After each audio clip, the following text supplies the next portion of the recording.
did. Yeah, well, the funny thing is, I have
Oh, I do have two of them up. Yeah, well, I've got two going here. Reds won't be putting his out for another 25 minutes, so we'll just share this one.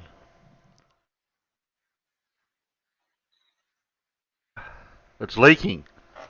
They got a leak in the rocket. Better go and fix that. I need some Sally's no more gaps. Just some duct tape. I do have two of them up. Yeah, well, I've got two going here.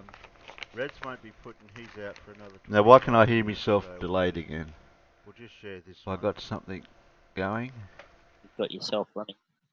Yeah, I knew I had something going somewhere. Right now. No more technical difficulties.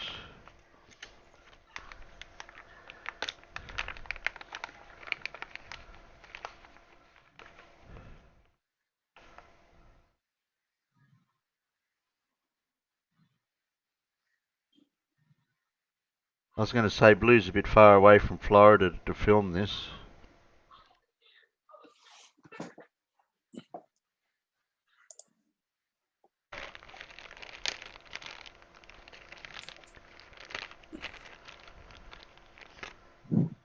We have sound, maybe.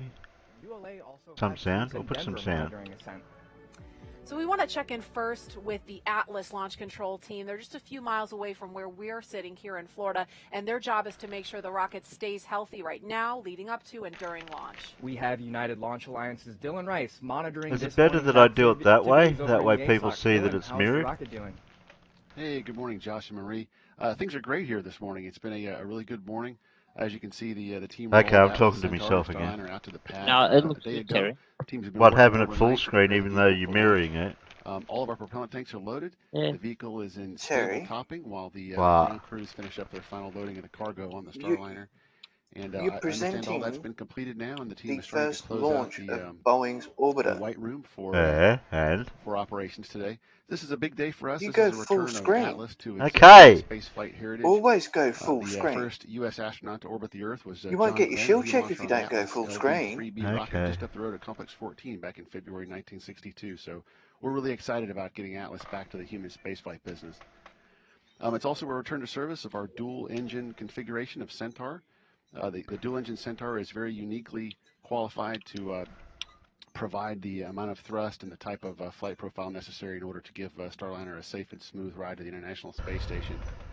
Also on Centaur, we've added an emergency detection system, which is kind of a supplemental telemetry system that it independently evaluates all of the data on board the vehicle to ensure that the ride is as safe as possible for astronauts when the time comes for that. We take safety very seriously.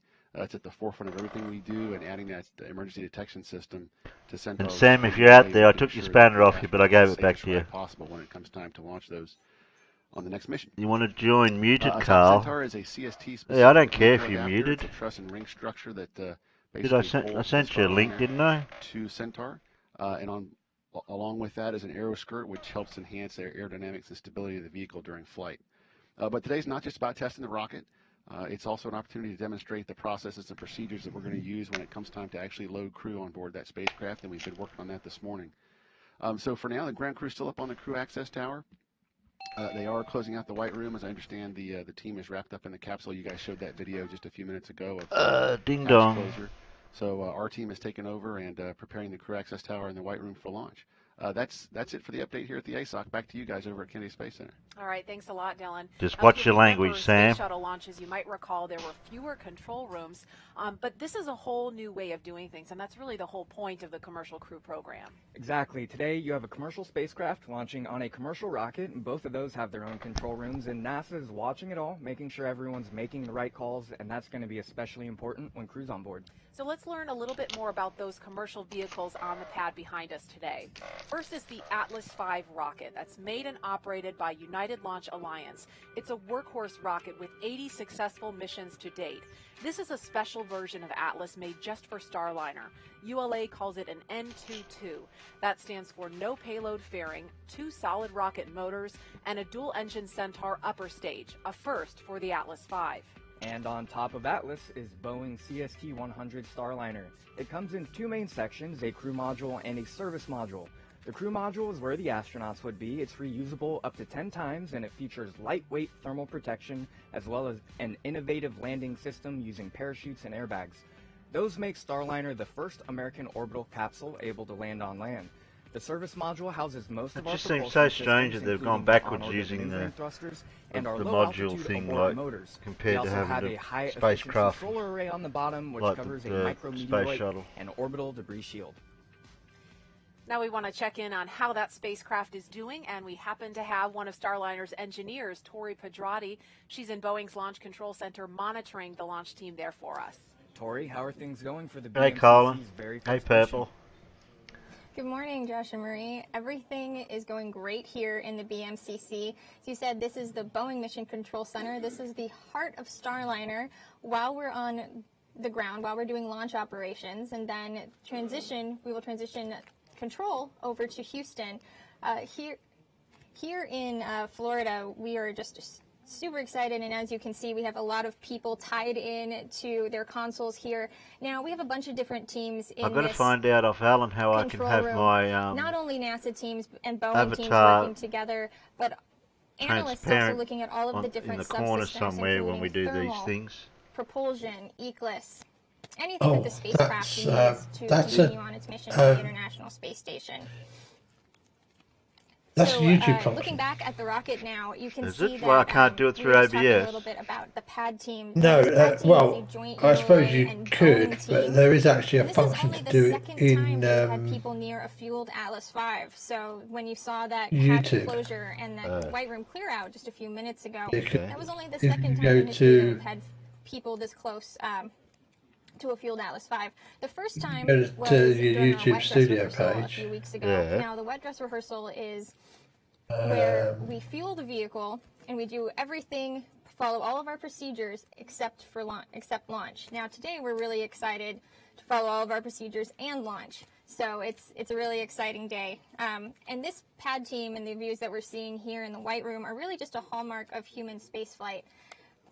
Having people and being able to load people and cargo at the last minute is going to be really essential for our crewed flights later on. And OFT, this orbital flight test that we do, does not have crew on it, but we're really practicing like we would to make sure that we are safe and we're ready when we do have crew on board next time. So let's take a little bit closer look at that pad team. Melanie Weber is the pad team lead. She is the first female pad team lead. Melanie has worked for multiple years on the commercial crew program, but before that, she worked on ISS. So she knows not only about our vehicle, but about where we're going and a lot about the International Space Station as well. Melanie is the crew and cargo lead, and she has been in charge of the interior of the capsule from the very beginning. So she was involved when there was nothing in there, and now she has designed the entirety of the inside of the vehicle and has led the team to close it out. So that's really exciting, and it's a good day for her, and it's a great day for the team as they clear out of the tower. So back to you, Josh and Marie.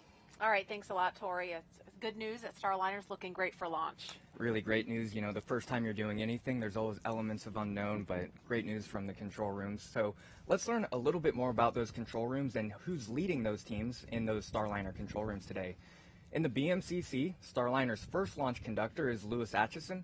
A native Floridian, Louis has dreamed of working in spaceflight his whole life, and he's actually made a few cuts in the astronaut selection process himself.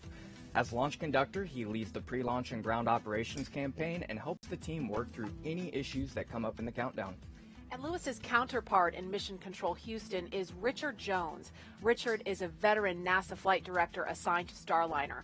On this uncrewed flight, his team is completely responsible for commanding and controlling Starliner. Known as Flight in the control room, he makes every critical decision during launch and ascent.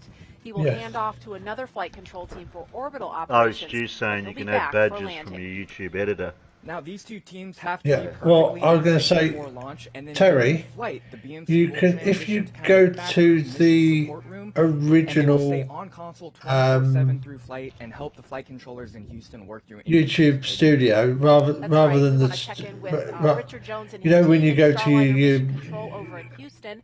There we have NASA's Brandy Dean new and dashboard. Steve Sisloff keeping tabs. You don't go. on the Yeah, progress. could you yeah, turn the audio down a little bit, Terry, because Good it's morning and confusing my brain right this minute. if you go to Creator Studio, and then at the very bottom of the creator you've got the go to the old version option. You click through that, you can get to create the original Creator Studio, and then if you click on channel and then branding, it offers you add a watermark, and you just put your image in or the add a watermark option. Okay. And then it should put the little in the bottom right hand corner. It should put the little image because you can click on it and it takes you to your channel homepage. I think it is.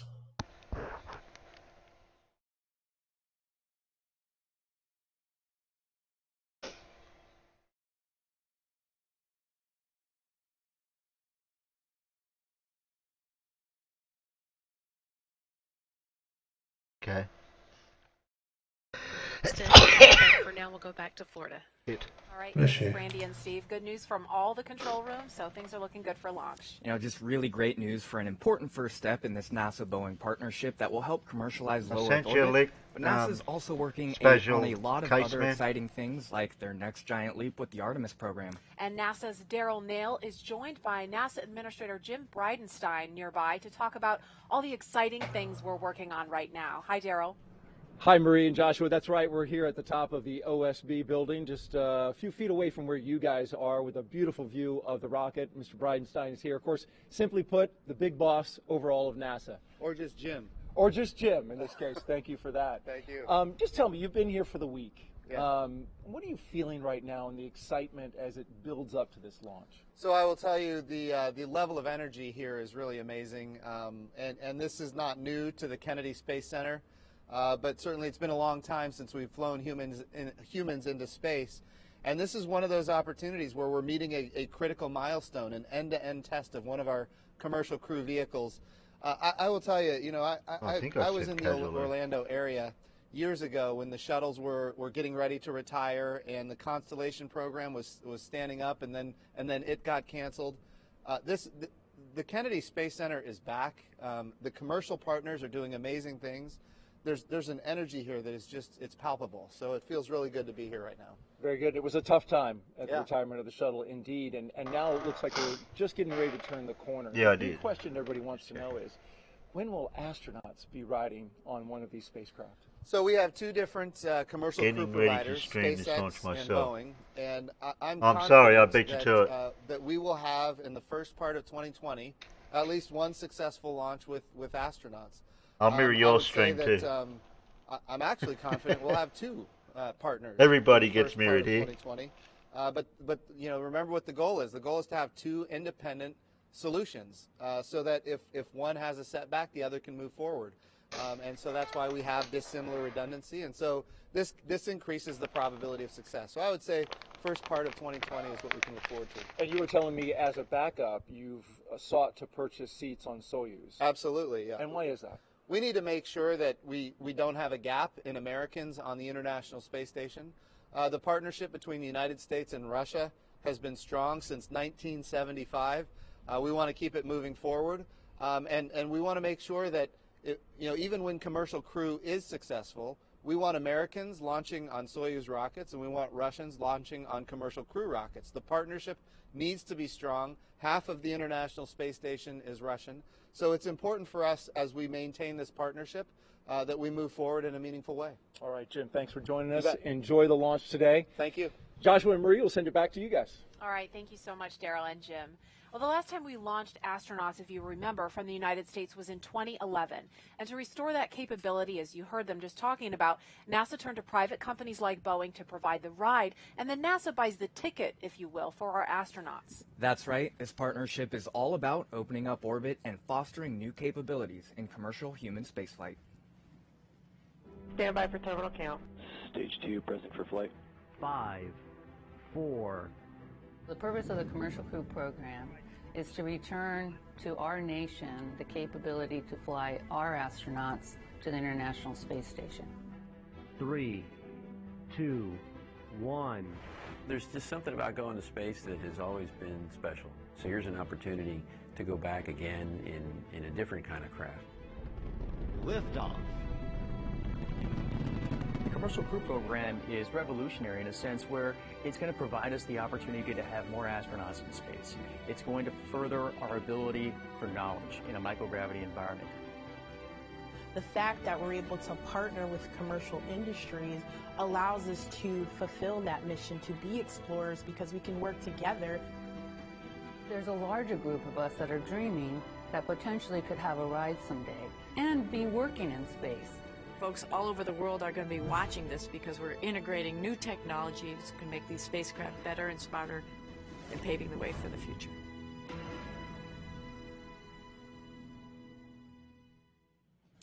It's truly an exciting time in spaceflight, and we want you to get involved online and on social media. If you want to learn more about Starliner, head to boeing.com/Starliner. We have more details about the vehicle and the teams, as well as some educational activities. And we have something called a Next Gen STEM website. It has learning activities for students of all grade levels. Of course, you can learn about all things Commercial Crew on the program's main page. You see all three of those there on your screen. And if you have a question you want answered, just hop on Twitter and make sure you use the hashtag AskNASA. In fact, we've already been getting some great questions. We want to take one.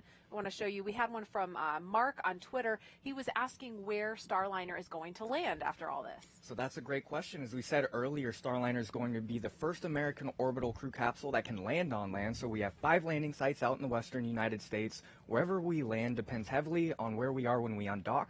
So right now, if we stay on schedule for landing on the 28th, we'll land on the White Sands Missile Range in New Mexico. You can also follow us on Twitter at Boeing Space and at commercial_crew. Use the hashtag Starliner. Show us how you're watching today's launch. And as we mentioned before, we are launching from Cape Canaveral, located on the eastern coast of Florida. And joining us now is a special guest who has a vested interest in what happens here in the Sunshine State. Daryl Nail is with us again with Florida Governor Ron DeSantis. That's right, Joshua. We are here with Governor DeSantis. Thanks for joining us and taking the time. You're here for the launch. You've been here for a few days. Did you get a tour? Well, we just came from the briefing, which was very interesting, and this is an exciting day.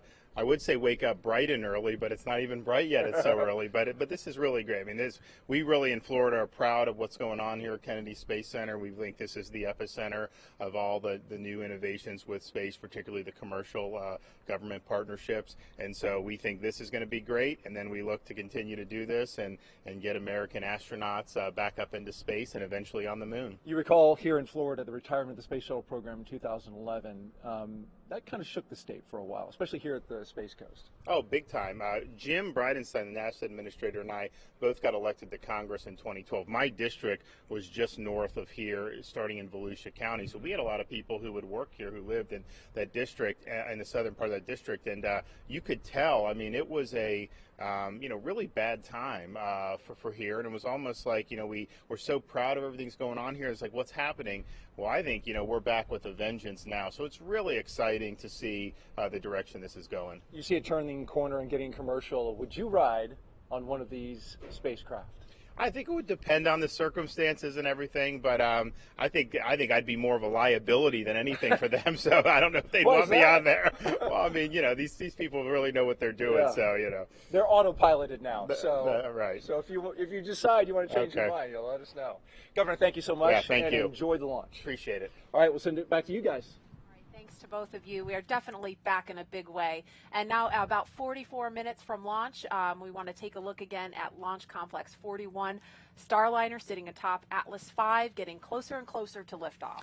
And today's orbital flight test is our dress rehearsal for launching astronauts. Boeing is proud to be sending veteran Space Shuttle astronaut Chris Ferguson on our next launch, the crew flight test, to the International Space Station. Ferguson will join NASA astronaut Mike Fink, who is no stranger to the space station. Fink served on 2 long-duration flights as its science officer and commander, and he flew on Space Shuttle Endeavour's final mission. Now, the third crew member is NASA astronaut Nicole Mann, and Boeing's crew flight test will be her first trip to space. The trio have been training for every aspect of the mission together, learning the Starliner systems and preparing for life and work aboard the International Space Station, where they could be staying for up to 6 months. The crew has been training for both routine and emergency operations on the ground and in flight. But keep in mind, Starliner is not going to be empty for this flight. It is packed with almost 600 pounds of NASA cargo. And we also have an anthropometric test device who will teach us a lot about what this ride will be like for the astronauts. Meet Rosie. She's the Starliner's commander for this very first mission. We named her after Rosie the Riveter, an icon who inspired generations of women to join aerospace. Today, Rosie the Rocketeer is flying for everyone on our team who took on the challenge of human spaceflight and said, we can do it. Her flight isn't just symbolic. She has 15 sensors that will collect valuable data we'll use to make sure the future astronauts stay safe and healthy on Starliner. And she has a companion with her. There you see Snoopy. He's getting another chance to go to space. Snoopy has a long history with NASA, going all the way back to the Apollo program when we sent astronauts to the moon. And now Snoopy's a part of the next era of human spaceflight with commercial crew and NASA's Artemis program. He's got an important job, too, as our gravity indicator. So when Starliner reaches microgravity, he will start floating out of that pilot's seat. Now, Rosie and Snoopy are definitely going to need some help flying Starliner. Mostly, that help's going to come from Starliner's autonomous flight systems, and they'll be relying on that to get the station and back. But the ground teams will also be monitoring and intervening if needed. So we want to check on those people who will be commanding Starliner from here on Earth. Steve and Brandy, how are things over in Houston? Thanks, Marie. Things are moving along in the pre-launch checklist today. The team here in Mission Control now tracking 41 minutes away from launch, and they're working through that checklist, making sure that they are ready to take control of Starliner once it does lift off the launch pad today. And when it does, Flight Director Richard Jones and the Starliner Mission Control team will finally get to put to work all the skills they've honed in exhaustive flight simulations over the past months.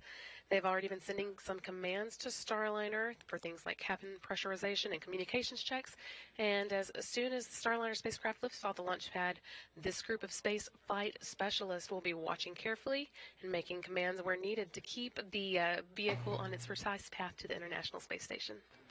And another group that is keenly watching today is, of course, the astronauts who are going to make the first flight on Starliner when we do this again in early 2020.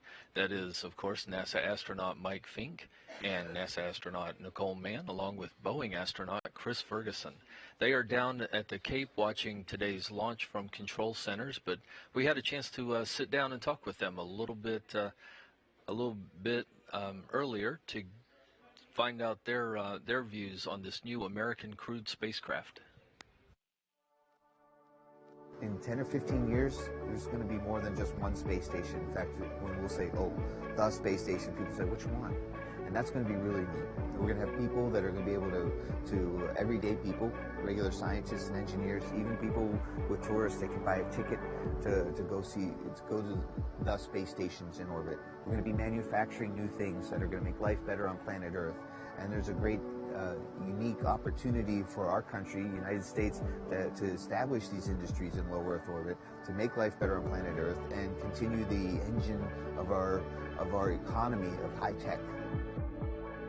I don't think astronauts are as famous today as they used to be, nor do I think they should be. If everybody who ever flew into space became infinitely famous, then we're not making it available for anybody to do. So when we get into an airliner, who knows the name of the captain of the airliner? Nobody knows the name of the captain of the airliner. And if spaceflight is ever going to become as commonplace as we'd like it to be, astronauts are just pilots who get people back and forth to space. It's really going to be this combined effort, probably with multiple commercial industries working together along with government. And I think that's how we're going to see the future of space exploration, to the moon and then eventually to Mars. We wouldn't be able to sustain that type of exploration without commercial industry. And really a lot of it comes down to is the people, right? You need the people, you need the ideas, and you need those folks that come in. And it's good to have a little bit of that commercial competition, right? It keeps everybody going and pushing forward towards a goal. It's always great hearing from the crew members themselves. They're getting a front row seat on the future of human spaceflight. And what an exciting future it is for anyone who wants to work in human spaceflight, especially all the young people watching today. Exactly. But first, we've got this critical uncrewed flight test. which is an important step in the journey to launch American astronauts from American soil. And NASA will use the data from this test flight to help certify the systems to carry those astronauts we just heard from. We are about 38 minutes from launch now, so we want to check in on the rocket. Dylan, what's the latest you're hearing from the ASOC? Hey, things are continuing to go very well here in the ASOC. We've gotten the report that all the ground crews have cleared the crew access tower. They've moved a safe distance away from the pad up to a roadblock on the beach road there. So things are going very well here. We do have a weather update planned in about 8 minutes at L-30 minutes. Not expecting any surprises there. Although we've had a breezy past couple of days, the weather continues to be very favorable for a launch on time today. So we're looking forward to that final weather report. And the team here is just continuing to remain focused, but very excited. The mood here, as has been discussed previously, is really electric. The team is just very excited to be getting ever closer to launch, and we're really looking forward to that, hitting that T0 at 6:36 here in just a little while. Josh Marie, back to you. Thanks, Dylan. I know for y'all at ULA, today isn't something all that new. You have more than 130 successful launches under your belt. That's why Boeing chose Atlas to launch Starliner. Because when we were deciding on a launch vehicle, ULA was Boeing's obvious choice. When you're talking about launching people, safety, and reliability, Terry, it's not showing on YouTube.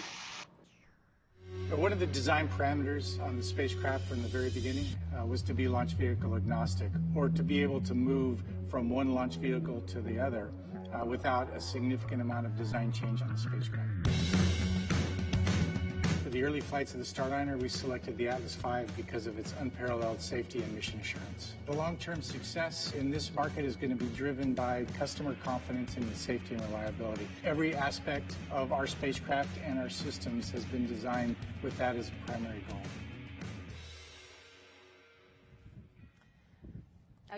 ULA has launched NASA science missions to almost every planet in the solar system, but this is the first time they're tasked with launching astronauts.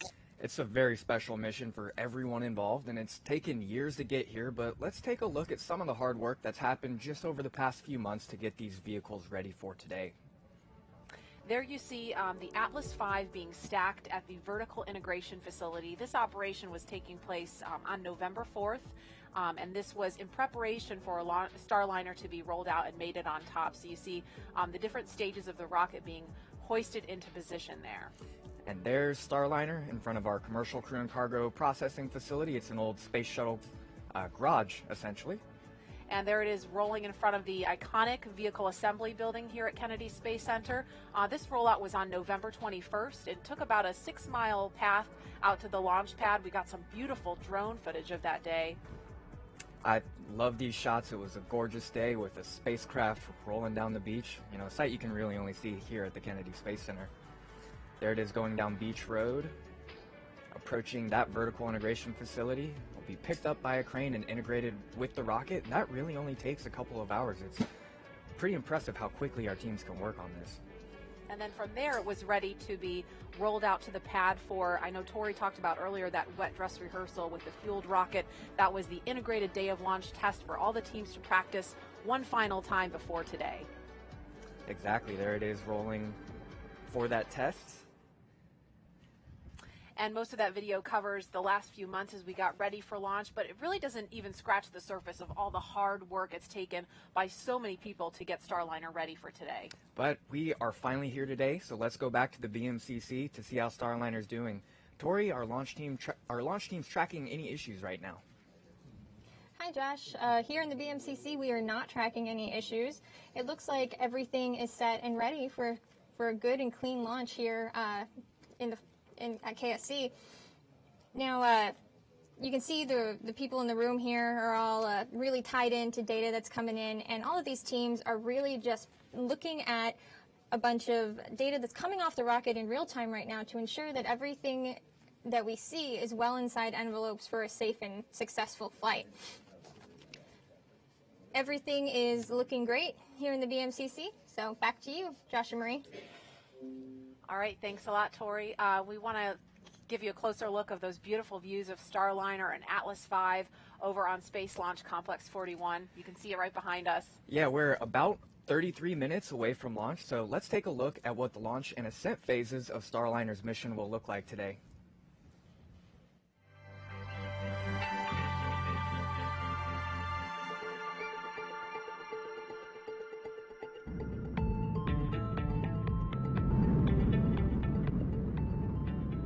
mission starts at T-minus 0 with liftoff after the Atlas V booster engines roar to life and send the vehicle skyward. Soon after, at T plus 12 seconds, the rocket begins the roll program, putting the crew in a heads-down position to help with acceleration forces. Max Q starts at 41 seconds. That's also known as max aerodynamic pressure. This is a critical time when the atmospheric forces on the rocket are the highest they'll reach. At 1 minute 35 seconds, the two solid rocket boosters run out of fuel and burn out. Less than a minute later, at plus 222, they separate from the booster. The main engine keeps burning for almost 2 more minutes, then at plus 429, booster engine cutoff, or BECO. 6 seconds later, the booster stage separates, and 6 seconds after that, so does the ascent cover on top of Starliner. At plus 4 minutes 45 seconds, the Centaur upper stage ignites, pushing Starliner to near orbital speeds. Then, at plus 505, the aeroskirt jettisons, since Starliner and Centaur are free of the atmosphere and no longer need that aerodynamic support. After a long 6+ minute push from Centaur, main engine cutoff, or MECO, happens at plus 1154. Then, when Centaur successfully separates almost 15 minutes after launch, the rocket's job is done, but Starliner is not quite in orbit yet. After a long 16-minute coast and 31 minutes after launch, Starliner ignites 4 of its aft-facing OMAC engines for the orbital insertion burn, and the ascent profile is complete. It's definitely going to be an exciting ascent, but before the rocket is declared ready for launch, some teams have to report readiness in some upcoming polls. Right before the launch vehicle poll, the Starliner control rooms are up first. Both teams in Florida and Houston are preparing to report out, so let's go back to Houston and see how they're doing. Steve, how's mission control? Thank you, Josh. Everything looks very exciting there in Florida. Here, Richard Jones will be polling his team in just a few minutes. This is the final chance for him to get a go, no-go from his team of system specialists, and then he will use that poll to inform his own go, no-go decision for the launch conductors poll later that will set the stage to come out of terminal count. And meanwhile, in space, the International Space Station crew is standing by for today's launch as well. They are Commander Luca Parmitano from the European Space Agency, ESA, NASA flight engineers Christina Cook, Jessica Meir, and Andrew Morgan, and Roscosmos flight engineers Oleg Skropochka and Alex Kortsov. They're all going to be waiting on board the space station for Starliner's arrival tomorrow, but Meir and Cook have a particularly crucial role to play in that rendezvous. They'll be sending commands to the Starliner vehicle, helping with some of the demonstrations to make sure it's going to be able to rendezvous safely. So this will be the next major milestone as we count down towards 20 years of continuous human presence in space. The International Space Station, a football field-sized, million-pound laboratory flying around planet Earth at 17,500 miles per hour. It's our home in low Earth orbit and the bridge to exploring the far reaches of our solar system. A place to learn what it takes to live, to work, to thrive in space. And get your shekels. Agencies representing more than a dozen countries around the world, it went from the drawing board to liftoff when the first piece flew into space in 1998.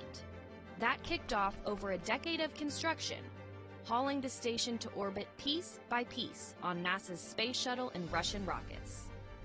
And after the first crew arrived in November 2000, we started an unbroken streak of humans living and working in space. Building on the legacy of past outposts like Skylab and Mir, the International Space Station became the training ground for humanity's next great journeys. Learning how to live in space for extreme periods of time, building and perfecting the technologies necessary to travel to our neighbors in the solar system.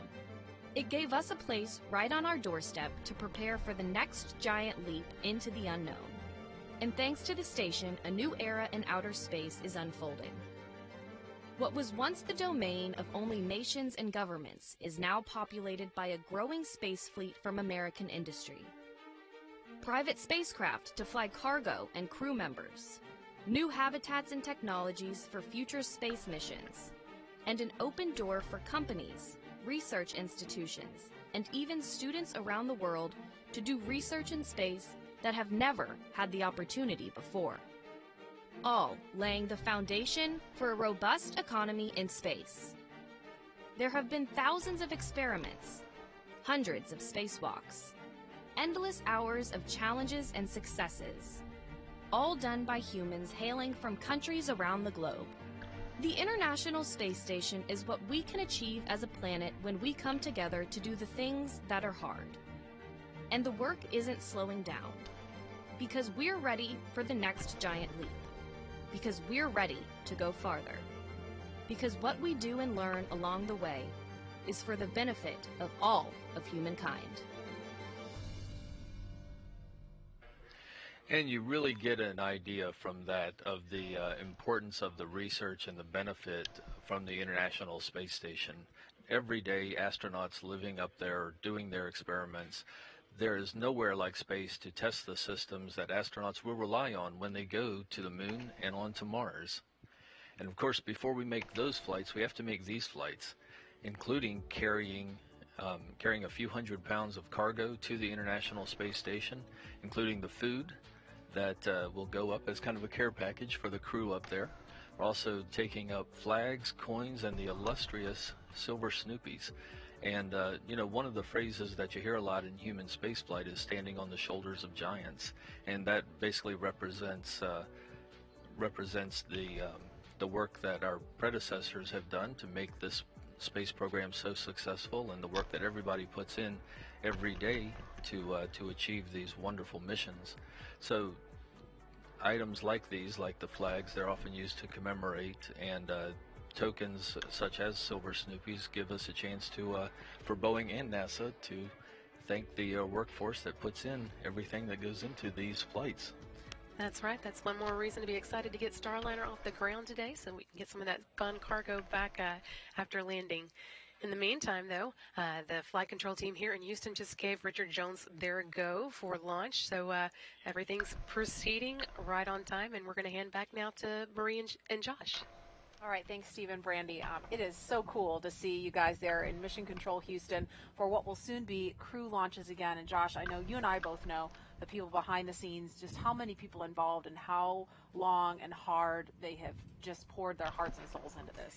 I got chills myself hearing that Mission Control is go, and I know the people sitting on console, they're focused on their data, but it's just such an emotional day for them still. Yep, so we want to go over to Dylan now in the ASOC for a quick status check. Dylan, how's it going over there? Hey, Marie, we're continuing to have a very, very clean countdown here. The team is working no issues. Just a few moments ago, we heard from Launch Weather Officer Jessica Williams and got a weather report that's just about as good as it gets from Jessica and the Launch Weather team over at the 45th Space Wing. Clear skies. We're go on all constraints with just a 10% probability of violation for ground winds, but those winds are well under our constraints, so we're not looking for any weather issues this morning. One of the big differences between our countdown today as compared to countdowns that we run for our other missions is the length of this final built-in hold. Generally, our final built-in hold is 15 or 30 minutes, and that's dependent on our launch window. Yeah, Blue, what was your target? And the built-in hold that we're going to use for commercial crew missions is 4 hours, and that during that time is the time when the Boeing team goes back out and finishes loading I up never that did figure cargo that out.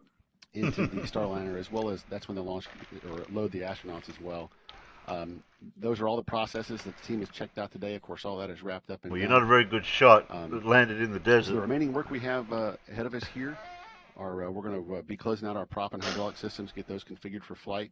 Must have been going after a kangaroo or something. Final upper level wind data, loading that into our avionics system so that the rocket can steer appropriately through the atmosphere with the upper level winds. There'll be some comm checks completed between the LCC here, Mission Control in Houston, the BMCC over at Kennedy Space Center, and eventually that comm check will include astronauts as well. We'll get that crew access arm retracted, and then we'll move into our final polling for launch. Josh, Marie, that's the update from the ASOC. Thanks, Dylan. That's really about as good a forecast as you can hope for. Fingers crossed that Mother Nature keeps cooperating. Absolutely. And in the meantime, mission teams across the country continue preparing for flight. Now, in case of an emergency on the ground, NASA's Steve Payne is on standby in the Emergency Operations Center. He's the guy you hope you never have to call, but you'll be glad he's there if you do. In an emergency, Steve would coordinate all the resources on site to make Who are you sure gonna to get call? everyone out safely. And in Denver, ULA's Valor team, led by Lars Onsiger, is preparing for ascent. Lars and his team are only on console for ULA during Starliner flights. They're looking specifically for anything that could go wrong on ascent and will relay data to mission control to be prepared for an abort. Today is just practice for them since our abort system is not active and there's not crew on board. Now, throughout the show, we've been answering your questions about Starliner on social media. That's right, and we want to take, we got a really cool photo from a Starliner super fan watching all the way across the pond in Ireland. Of course, he didn't have to get up quite so early because I think it's mid-morning there now, but Hayden, thank you so much for sending your photo, and please, if you're watching, follow us, use the hashtag AskNASA, show us how you're watching today's launch. Hayden, I hope he sees a good launch today. And as mission teams prepare for the final parts, oh, sorry, we have a question. STEM Corps wants to know about the new Boeing Blue spacesuit design and the materials used. So it's made out of Nomex, which is kind of standard for a lot of spacesuits because it's, fire resistant, and so it would keep the astronauts safe if there's anything going wrong. But we added a lot of innovations on top of kind of what the shuttle suit did. I think Chris Ferguson's favorite is it's got a hooded kind of seal, so it's a soft shell hood. You don't have this heavy helmet on, but otherwise it's got touchscreen sensitive gloves, more comfortable shoes that were made by Reebok, and just overall a much lighter and more comfortable suit for the astronauts. And we will get to see them debut those the next time Starliner flies. So as mission teams prepare for the final parts of the countdown, we want to hear from some of the people who have been working so hard to get this brand new spacecraft to this point. Building a spacecraft is hard. This whole team has been through highs and lows to get here, but being this close to flight is an emotional time for everyone on our team. So let's hear from some of the people who have spent years pouring their hearts into making Starliner. If I'm not 100% involved every single day, I'm getting emotional a little bit. Some of us, if something's not right, then, we're not going to sleep that tonight. You know what I mean? If something's not right, I'm not going to sleep. So we're going to get it straightened out. You're not just carrying the dreams of a particular company and agency, but of the entire world. Both Boeing and NASA are doing something right now, not just for the benefit of a private company like Boeing, not just for an agency like NASA. They're doing this on behalf of the nation for the benefit of mankind. This is human spaceflight. We've got people, we've got teammates and colleagues that are going to fly in this vehicle. We need to make sure that we get them there safely and we get them back safely. I'd fly it every time if I could. There's no point to any of this, to commercial human spaceflight, if we don't make sure our crew is safe. Nobody understands this. I don't think anybody really outside of this business understands what we're doing. These spacecraft are hand-built from the ground up, and we don't even use power tools on them. Any little piece means something important. You don't know what you don't know, and it's just a lessons learned and keeping your eyes and ears open. Everybody watches everybody else. You have to. You can't make mistakes. There is no room for error. I've heard people say, would you make that decision with Chris's wife in the room? And the answer is always yes. You got to put in 110% every day, and take time from our families to make sure that he can come home to his. Our grass is tall at home and our kids are looking for us, but I'm building a spaceship to get back to a spaceship that I made already. You can't tweak something when you're up there. You can only do it one time. I know what I've done is a pretty good job. I might not be riding on it, but I'm right there with them. Launch is going to be a great day, but that's just the start for us. When we see it land and everybody's safe, that's going to be really when we do the high fives. Now, some of those people are sitting in the BMCC. You're looking at them right now on console. They should be about to enter their final pull. And the Boeing launch teams have reported out from the control room on the hardware readiness. That signaled that Starliner is ready for that terminal count. And Tori's been keeping tabs on their progress. Tori, how are the final Starliner pulls going? Thanks, Josh. The final Starliner pulls are going excellent. We actually just heard all the engineering teams go through their final pull, so that and say that they are go and green for launch. So everything here out of the BMCC is looking great. We have everybody really tied in, and they're ready for that terminal count. Now, we have a message for you at home from the woman who named Rosie the Riveter.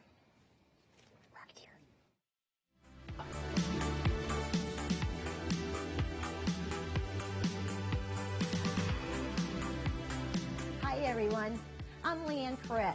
I'm thrilled to be here today at Kennedy Space Center Visitor Complex inside the Astronaut Hall of Fame, surrounded by the heroes and legends that have inspired the work we're doing here today.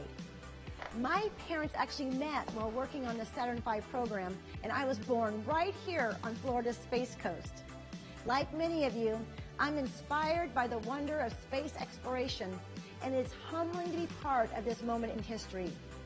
We're so proud that Starliner is the very first human spacecraft to be built and launched right here in Florida. Thank you to all the teams across the country and as far away as Australia who designed, built, and tested Starliner. And thank you to NASA.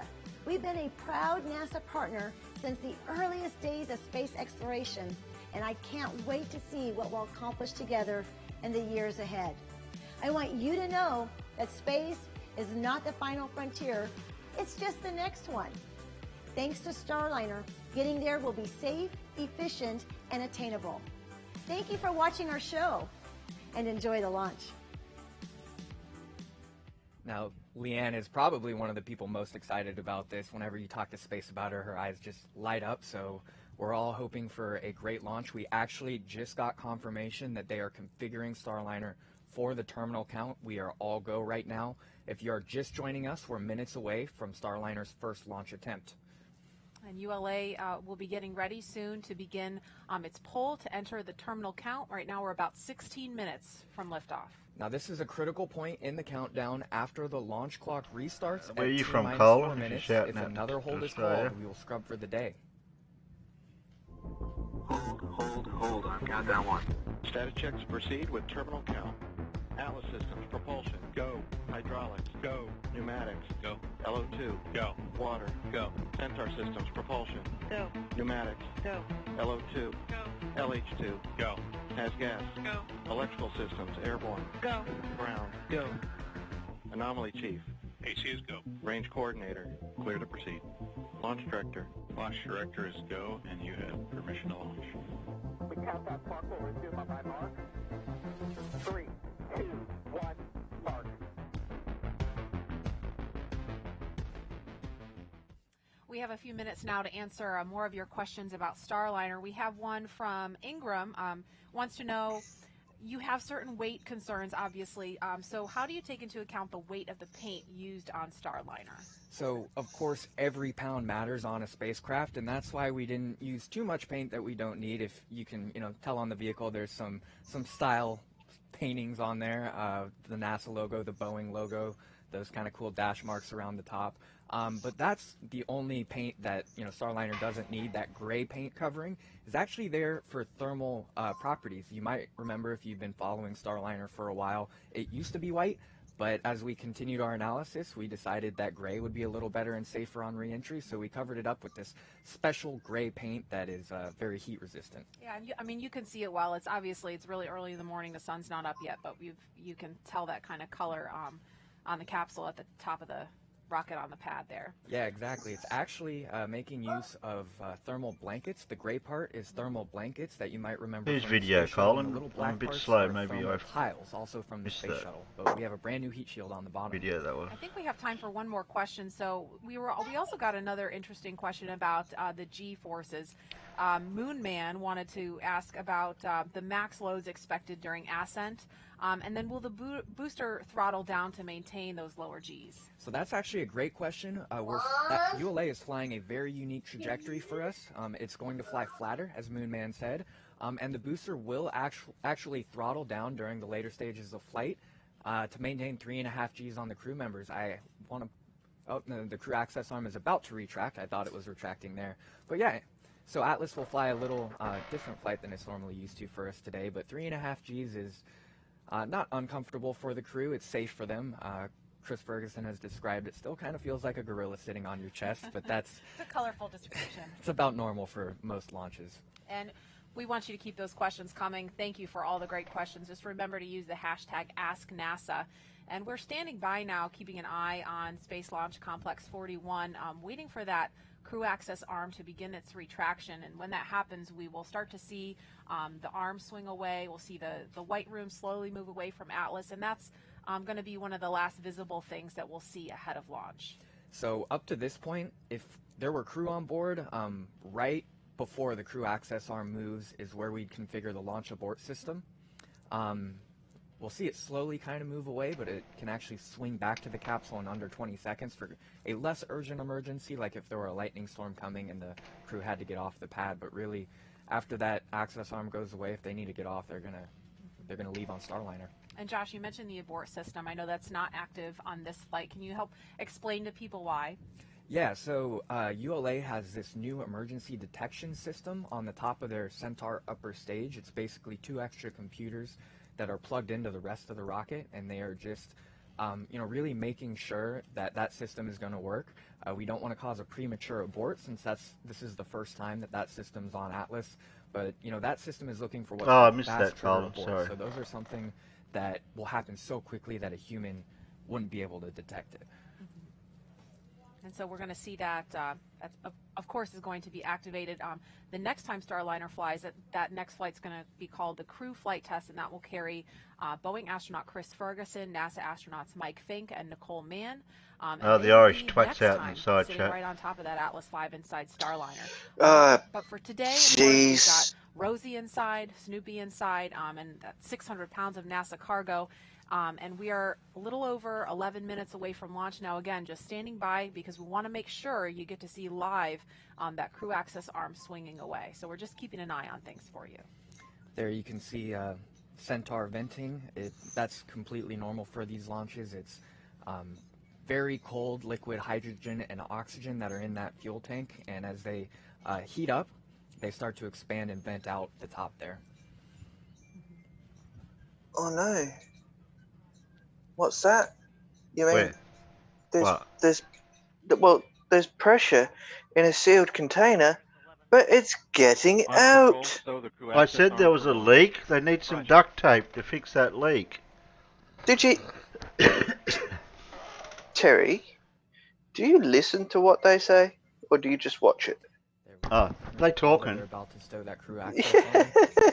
We've also got confirmation. So they're designed to release the pressure automatically. I know that. Yes, but the thing is, it's a sealed container. Yet, guess what? Gas is still escaping. Well, then it's not sealed, and is it? Blue. Joining us, we're just over 10 Blue. minutes of liftoff, and we are. Oh, there it is. It looks like the crew access arm. I'm trying to keep the lie alive. The white room ever so slightly starting to make it swing. Yeah, but gas can't get back in the same hole it's coming out if it's a one-way valve, No. the pressure release Launch valve. vehicle pull. Yes. Then we will release the 4-minute hold. Exactly. And we're ready for Verify launch. TST 100 on internal power. Because Blue has to bring in logic. Yeah, that'd be right. I don't like that F Things- word. What, That logic? thing's smoking. No, facts.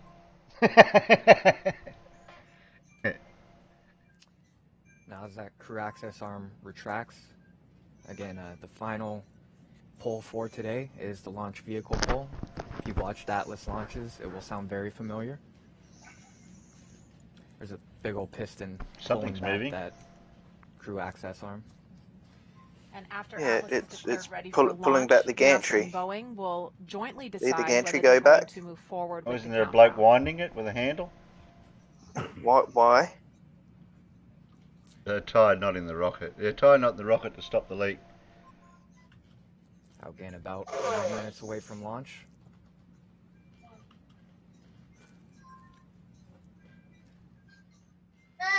It can't launch. It's still got There you things see tied the crew to it. access arm just finishing its swing away from the Well, they Atlas the hockey 5 strap. rocket They and banned his hockey Starliner. straps. We want to go over to Dylan Rice in Well, the ASOC for a status update. Dylan?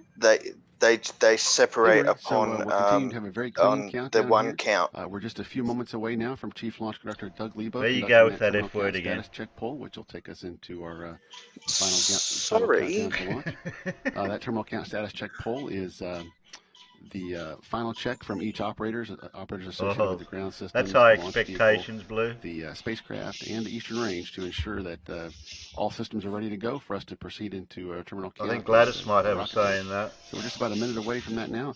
I can tell you that don't we've tell executed Gladys this I said countdown that. many times for a variety of different missions. She might be watching, you know.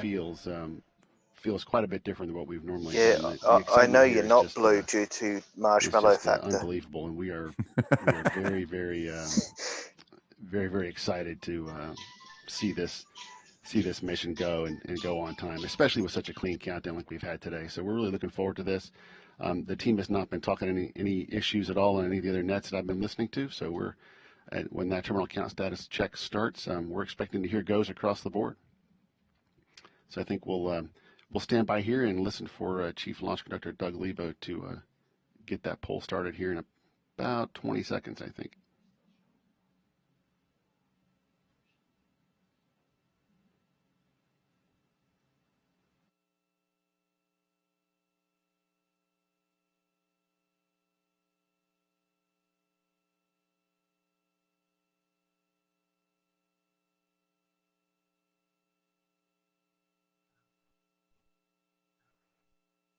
Status check to proceed with terminal count. Atlas systems, propulsion, go. Hydraulics, go. Pneumatics, go. LO2, go. Water, go. Centaur systems, propulsion, go. Pneumatics, go. LO2, go. LH2, go. Has gas, go. Electrical systems, airborne, go. Ground, go. Facility, go. RFFDS, go. Flight control, go. GCQ, go. Op support, go. Com, go. Umbilicals, go. Arm control, go. ECS, go. Redline monitor, go. Quality, go. Op safety manager, go. ULA safety officer, go. Vehicle system engineer, go. Anomaly chief, go. Range coordinator, clear to proceed. Flight director, flight is go. Launch director, LD is go, and LC, you have permission to launch. Proceeding with the count. ALC, yay. T0 is set for 11:36:43 Zulu. They didn't say Global Mum has decided to watch our stream to watch the rocket go off. They didn't say coffee. Josh Marie, you heard it. We are go for launch, right on time. Right, yeah, you just heard it. We are go for launch. Over at the No, I haven't got a coffee. We heard that you and have they're ready to go. Launch. And I know that's not my problem. Rich just went live, Terry. Tori's standing by over there, and we're hearing she's yeah, got a very special but guest. we got NASA. 2019. Thanks, Marie. All right, guys. Yes, I do have a very special Wish me guest luck. here today. I have Chris Ferguson, first Boeing astronaut and former space shuttle commander. So If he's using an EQ mount to do this, it's shaky, isn't it? You know, being part of some of They the must other have- polls this morning. Can you tell us They must how it's they must going? have Travis shooting the damn video. No, it's that's very supposed to be red. it's very windy, and by the looks of it, I'd say they've got a bit of heat haze problem happening. Basically, everybody is in line. Yeah, well, I believe they actually are shooting over water, so it was a little close, but made much worse by the fact that they are shooting over water. Yeah, they Come are. on, guys, say the word.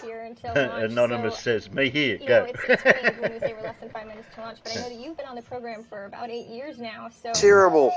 all of this I know has Terrible. been leading up to this moment and to CFT. Can you tell us a little bit more about The your Flat role Earthers within will the have a Starliner field program? day with this. I joined the program about, like you said, 8 years ago, shortly after the space shuttle program ended. I mean, if you keep saying things like that. It's been wonderful to be a part of the team. Like what? It's been That wonderful to have Flurpees is an some influence incurable in the design. disease, and anyone that says they've And had a now, vaccination it's is almost lying. surreal. There it is out on the pad. You know, the No. labor of the last 8.5 years is sort of coming to. Because that's not quite accurate. It's game day, right? The big You cannot test cure is- Flurpees. and Yes, mind you can. You know, Can't. our big game Yes, you for the can. spacecraft No, actually no, no, begins no. when the All you launch can do vehicle is change releases their us 11 years indoctrination. from now. So we've got a lot of work to do, even though this is the exciting. Look, it was a miracle for me, all right? Well, see, that's the problem, right, Sheeples? Okay, so look, now there's a certain knowledge about this disease called flurpies, right? Hang on, can we pick another time for this conversation? Yes. Like after the launch? Really exciting, right? It's How you doing, everyone? You've got 6 minutes. Absolutely. All right, Yeah, but Josh you're Murray, long-winded. thanks for You'll going probably with us. take longer than 6 minutes. I agree. Oh, Chris. monologue. We are 3 minutes and 20 seconds away. The T-minus 4 minute hold was released while Chris Must be was some wind out telling there. us about how excited he is for Starliner. So Why don't we shut the window? Quiet down, listen into the Almost like the atmosphere is moving. Oh my goodness. Am I back in time? No. Reports from the Atlas Spaceflight Operations Center from JSC. And This is Marie the and I will replay. stick around. How you doing, Pip? The GoPro is on. I'm good, thank you. Having a sandwich. Davros, why you got the fastest symbol up on next to your name? I can't make it go any faster. It was when you were going, like when it had 45 minutes to go and they were doing all the boring talking. Okay. So I'll put up the bullet. That's not gonna mess up I'll take it down now. There you go. Yeah, I noticed that. 2.5 minutes. Atlas tanks are at flight levels. Centaur will be momentarily. Wow, look at that helium gas escaping, Nils is saying. 159. All right. If you're just joining us, we're about 2 minutes from the very first flight of Boeing CST-100 Starliner to the International Space Station. So this one's actually going to the space station, the actual module. Yep, vehicle and turn. It's got cargo in it. It's gonna dock. Gonna dock on Saturday. Securing Centaur LH2. Securing Centaur LO2. The rocket is now on internal power as well. Both Atlas and Centaur tanks. Launch enabled. 137. Yeah. It's got 600 pounds of candy bars coming and prophylactic. Flight termination. Atlas veers off course. No, it's not leaking as much now. 120. Because they closed the valve prior to ignition. That was that emergency detection system, EDS. Even the Boeing camera's windy. That's crazy. Yeah, look at that one. Can't keep it still. Would T-minus 1 minute. be handy those little heads to take their damn logo off the countdown clock. Yeah, I know, it's in the road. I can't do anything about that. 50, 40. It's in the road. It was an afterthought. No, because it's pre-recorded, you see. No, but there's two of them. Look, there's one at the top, and there's the add the to the NASA channel. Yeah, I know, they got the Yeah, I know, it's NASA. Yeah. Okay, it's double NASA, right? So it's the DoD and NASA. T-minus 25 seconds. Obviously, Isn't that right, Blue? Obviously, we're going to have to Go watch Starliner. Go Starliner. Watch that one. It's basically it's the NASA one in front of the other. It's basically it's saying NASA always moving ahead. 9, See? 8, 7, 6, 5, 4, 3, 2, 1, and liftoff. The see, rise they of disengaged. Starliner and a new era in human spaceflight. The tower. Now 10 seconds into flight. Vehicle's begun the pitch over program. Body rate responses look good.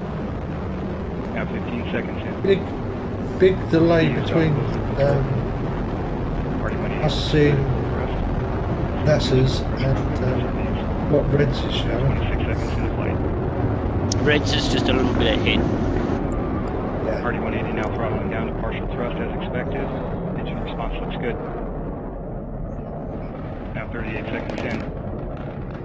Oh, Reg's lens is really dirty. RD-180 engine operating parameters continue to look good. Vehicle is now passing through Oh, max that's speed, just maximum pressure. Just lens glare. That's the lens flares you would expect from continue to look good. clouds. RD-180 engine operating parameters also continue to look good. Yeah, but that's a dirty lens. Now passing 1 minute into flight. No, Nels, that's red, not there's dirty lens. That's just the lens flares you would expect. And Mach Yeah, 1, too Alice bright. 5 is Red now is, supersonic. That's red is about 5 miles away, Nels. It's not inside. And vehicle now throttling up. Nickel Engine 1000. response looks good. Continue to see good Wow. chamber pressure on both SRBs. Look at that. 1 minute, 20 seconds into Red's flight. rhetoric is across the bay from the launch Body rate site at responses on the vehicle look Kennedy. good. Lots of oxygen, atmosphere. Or Canaveral, I 1 should minute, say. 30 seconds in, standing by for SRB burnout. Look at that. Wow. And we have burnout on both solid rocket boosters. Atlas will hold on to the SRBs for an additional 48 seconds prior to jettison. RD-180 has gone back up to full thrust as expected. Engine response looks good. He said thrust. 1 minute, We're 50 fine when seconds you in. need Rusty bits. Atlas is now 17 miles in altitude, 11.5 miles downrange distance, traveling at 2,300 miles per hour. Now passing 2 minutes into flight. RD-180 engine operating parameters continue to look good at full thrust.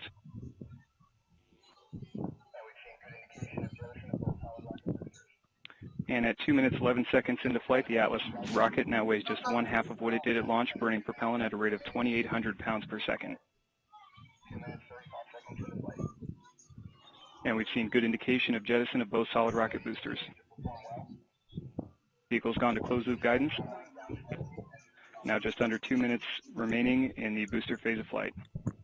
2 minutes, 35 seconds into flight. RD-180 continues to perform well. Engine's now throttling down slightly. Engine response looks good. Oh, And chemtrail. Atlas 5 is now traveling at over 5 times the speed of sound. Centaur reaction control system is now pressurizing to flight levels. System response looks good. Never mind the people. Yeah, never mind the 3 people. minutes, 10 seconds into flight. Atlas 5 is now 38 miles in altitude, 80 miles downrange distance, traveling at 5,800 miles per hour.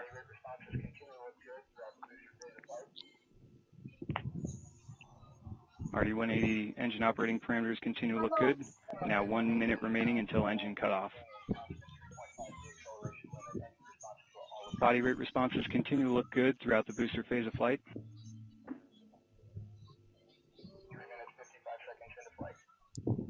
And Oh, look at RD-180 that. is now throttling to maintain a constant Ascending 2.5 atmosphere. G acceleration limit. Engine responses will all look good.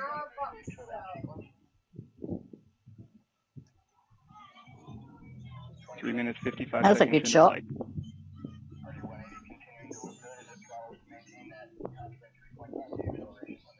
And Centaur's begun the boost phase chill down sequence. 20 seconds to BECO. RD-180 continuing to look good as it throttles to maintain that constant 3.5 G acceleration limit. Atlas PU has gone to open loop in preparation for BECO. And Main standing by for engine BECO. cutoff. And we have BECO Whoa. booster engine Boom. cutoff, standing by for stage See separation. Yeah, that's atmospheric And we have good indication of stage separation. flaring. We have pre-start on the Yeah, when RL-10, it cut off, it let out standing a... by for ignition. A puff. See what Red has got. We have ignition and full thrust on both RL-10 engines. Red scored it really well. Chamber pressures look good Yeah. on both engines. Really good focus.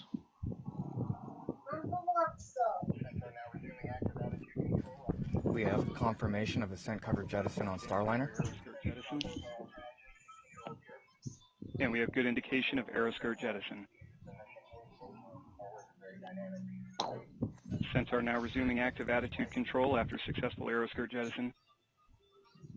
Chamber pressures on both RL-10 engines continue to look good. This was a very critical piece of the mission here. Staging is always a very dynamic piece of flight. Now passing 5 minutes, 30 seconds into flight.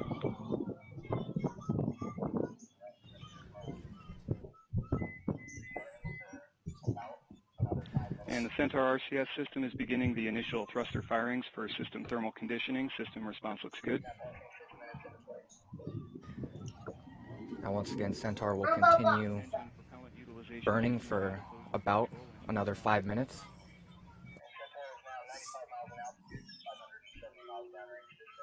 Now passing 6 minutes into flight.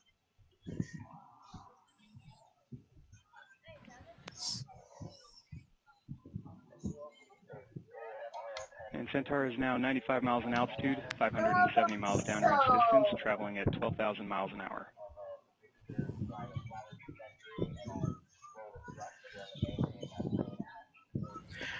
Those dual RL-10 engines continue to propel Starliner. They are making up for a little bit of the booster flying a flatter trajectory and at lower thrust, again, to maintain that 3.5 G forces. Again, a first flight for the dual-engine Centaur on an Atlas V. Starliner and Centaur continue to head to orbit.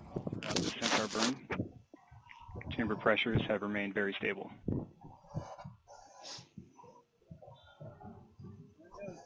Just under 5 minutes now remaining in the burn. I think Reg has lost his maximum zoom level. I've gone behind the clouds. And Centaur is now 102 miles in altitude, 800 miles downrange distance, traveling at 12,700 miles per hour. Yeah, he won't. Yeah, you can't bring that back over the clouds. System continuing with active control looks good. Body rate responses are all very close to null. I think it's gone at that point. It's gone. Cool. That means Atlas is flying almost exactly where it needs to be. What do you mean almost? How can you say almost exactly? That's an oxymoron. How come the gases haven't filled the available volume? Now passing 8 minutes into flight. If you are just joining It's almost us, like there's no 8 container. minutes into Starliner's first flight. We've been through a successful Oh no. booster stage separation. Centaur continues. It's almost like you don't believe that this is actually real. It's almost like Bacon God thinks that that's not funny. When did you sneak in? All right, thank you all for watching. How does he sneak in? Well, because like I am always here. I am omnipresent. No, he lubes himself up with bacon grease and he slides right in. Ugh. No, I think it was Sheeples. Sheeples, did you leave the door open when you came in? He Damn it, didn't Sheeples. pull the door closed behind him. Bloody. Yeah. Make sure you turn out the lights so you don't use up all the electricity, right? Oh. Hashtag it's all the sheeple's fault. Hashtag all the sheeples. And now coming up on 9 minutes into flight, Centaur is 101 Look, I came in today. I couldn't see what I was doing. All right. 200 miles downrange distance, traveling. Yeah, it's because you used up all the electricity. Now you'll see. Now the two control rooms you are looking at on the left, that is ULA's Denver Operations Control Center. They are a backup control room for the control room on the right, which is the actual Atlas Spaceflight Operations Center. They were the ones who launched the rocket about 9.5 minutes ago. How cool is that? They have a backup for the backup. Yeah, but they need a backup. Yeah, they do. They do. It's some nerd on a laptop over in California. As you can see, everyone is locked in on their screens, monitoring data. Sitting at home on his mum's couch eating Cheetos. Excitement yep. during launch, but ULA will be happy once we get to stage separation. Oh, we see a big screen TV where they're looking at. Almost 15 minutes after launch, so about 5 minutes from now. Because there may be stuff on there that you are not allowed to see. Oh, right. Think about that one, Terry. Got to keep the lie alive. Like right? the green screen, Terry. Like the flyer. Pressures, main vehicle battery temperatures and pressures. Terry, we're going to have to re-indoctrinate you in the ways of flirt. Helium and hydrazine storage bottles. Oh no, they just hit helium. Now we're in trouble. Telemetry quality has been good throughout this burn, only seeing very brief minor dropouts. I hate cheaters of people too.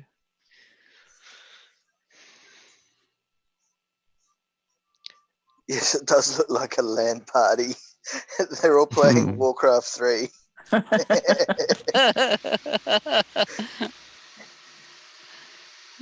Alan. Now approximately 1 minute remaining in the burn. Steve. Alan. So once again, after Starliner separates Oh, that's not from Alan. Centaur coming up in about 4 minutes. Starliner will circularize its orbit with an orbital insertion burn. They're all playing Doom. Again, about 30 High seconds possibility. to main engine cutoff. Be funny if they're all playing Pressures on Solitaire. both RL-10s continue to look good. Pressure looks good. That bloke over there is checking his Facebook. Well, if you look carefully, that other guy's playing Gallagher. Now ahead of main engine cutoff, We had the same thought, Peter. pressure on Starliner itself, batteries. You haven't watched the Avengers at all, have you? Good pressure Not a sensors few hundred readings from times. Starliner as it prepares to free fly for the first time in orbit. Peter, I'll take that as an insult if you think you're on the same level as cut off. me. Yeah, but I said it first, so I'm thinking quicker. Well, actually, I thought it and I waited. And we have Miko, main engine cut Yeah, off. I thought it and waited for the space too. I just jumped in before you. Body rate responses remain very stable. Well, that's because you're in the future. In flight. Yeah, just. Now Starliner will stay attached to Centaur again until about 15 minutes. Expected to separate at 14 minutes and 58 seconds after liftoff. They're playing Minesweeper. That will be the first time Starliner free flies in orbit. That guy right in the front with the tie. Richard Jones and his team in Houston will have full control over the vehicle. And they will set it up for an orbital insertion burn that will take place 16 minutes after separation. I'm still looking for the two playing Pong. Just two on the right there. Just two on the right there. It's the top. Colin's saying, did I just see one of them on YouTube watching your stream? Hi mate, if you are there, give us a Approximately 2 wave. minutes now remaining until OFT capsule separation. Could you imagine if one of them looked up at the camera now and waved? And held up an Aussie flag with my avatar. That would be funny if one of them actually saw that message on the screen and actually did it. That would be, the lie would be alive. Are you with the stripey? Oh, head scratch. So if you scratch your head. Need any help, they will be the ones answering the call. Now passing 13 minutes, 30 seconds into flight. Now in just over a minute, we're expecting to hear that Starliner has separated from the vehicle.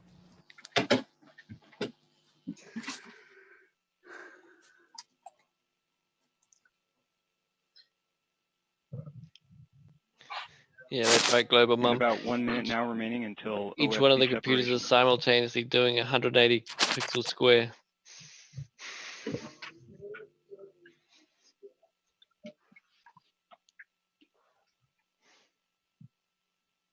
So the guys in front with the blue shirts and tie, are they Body more rates, important? Roll pitch and yaw direction, all very close to null.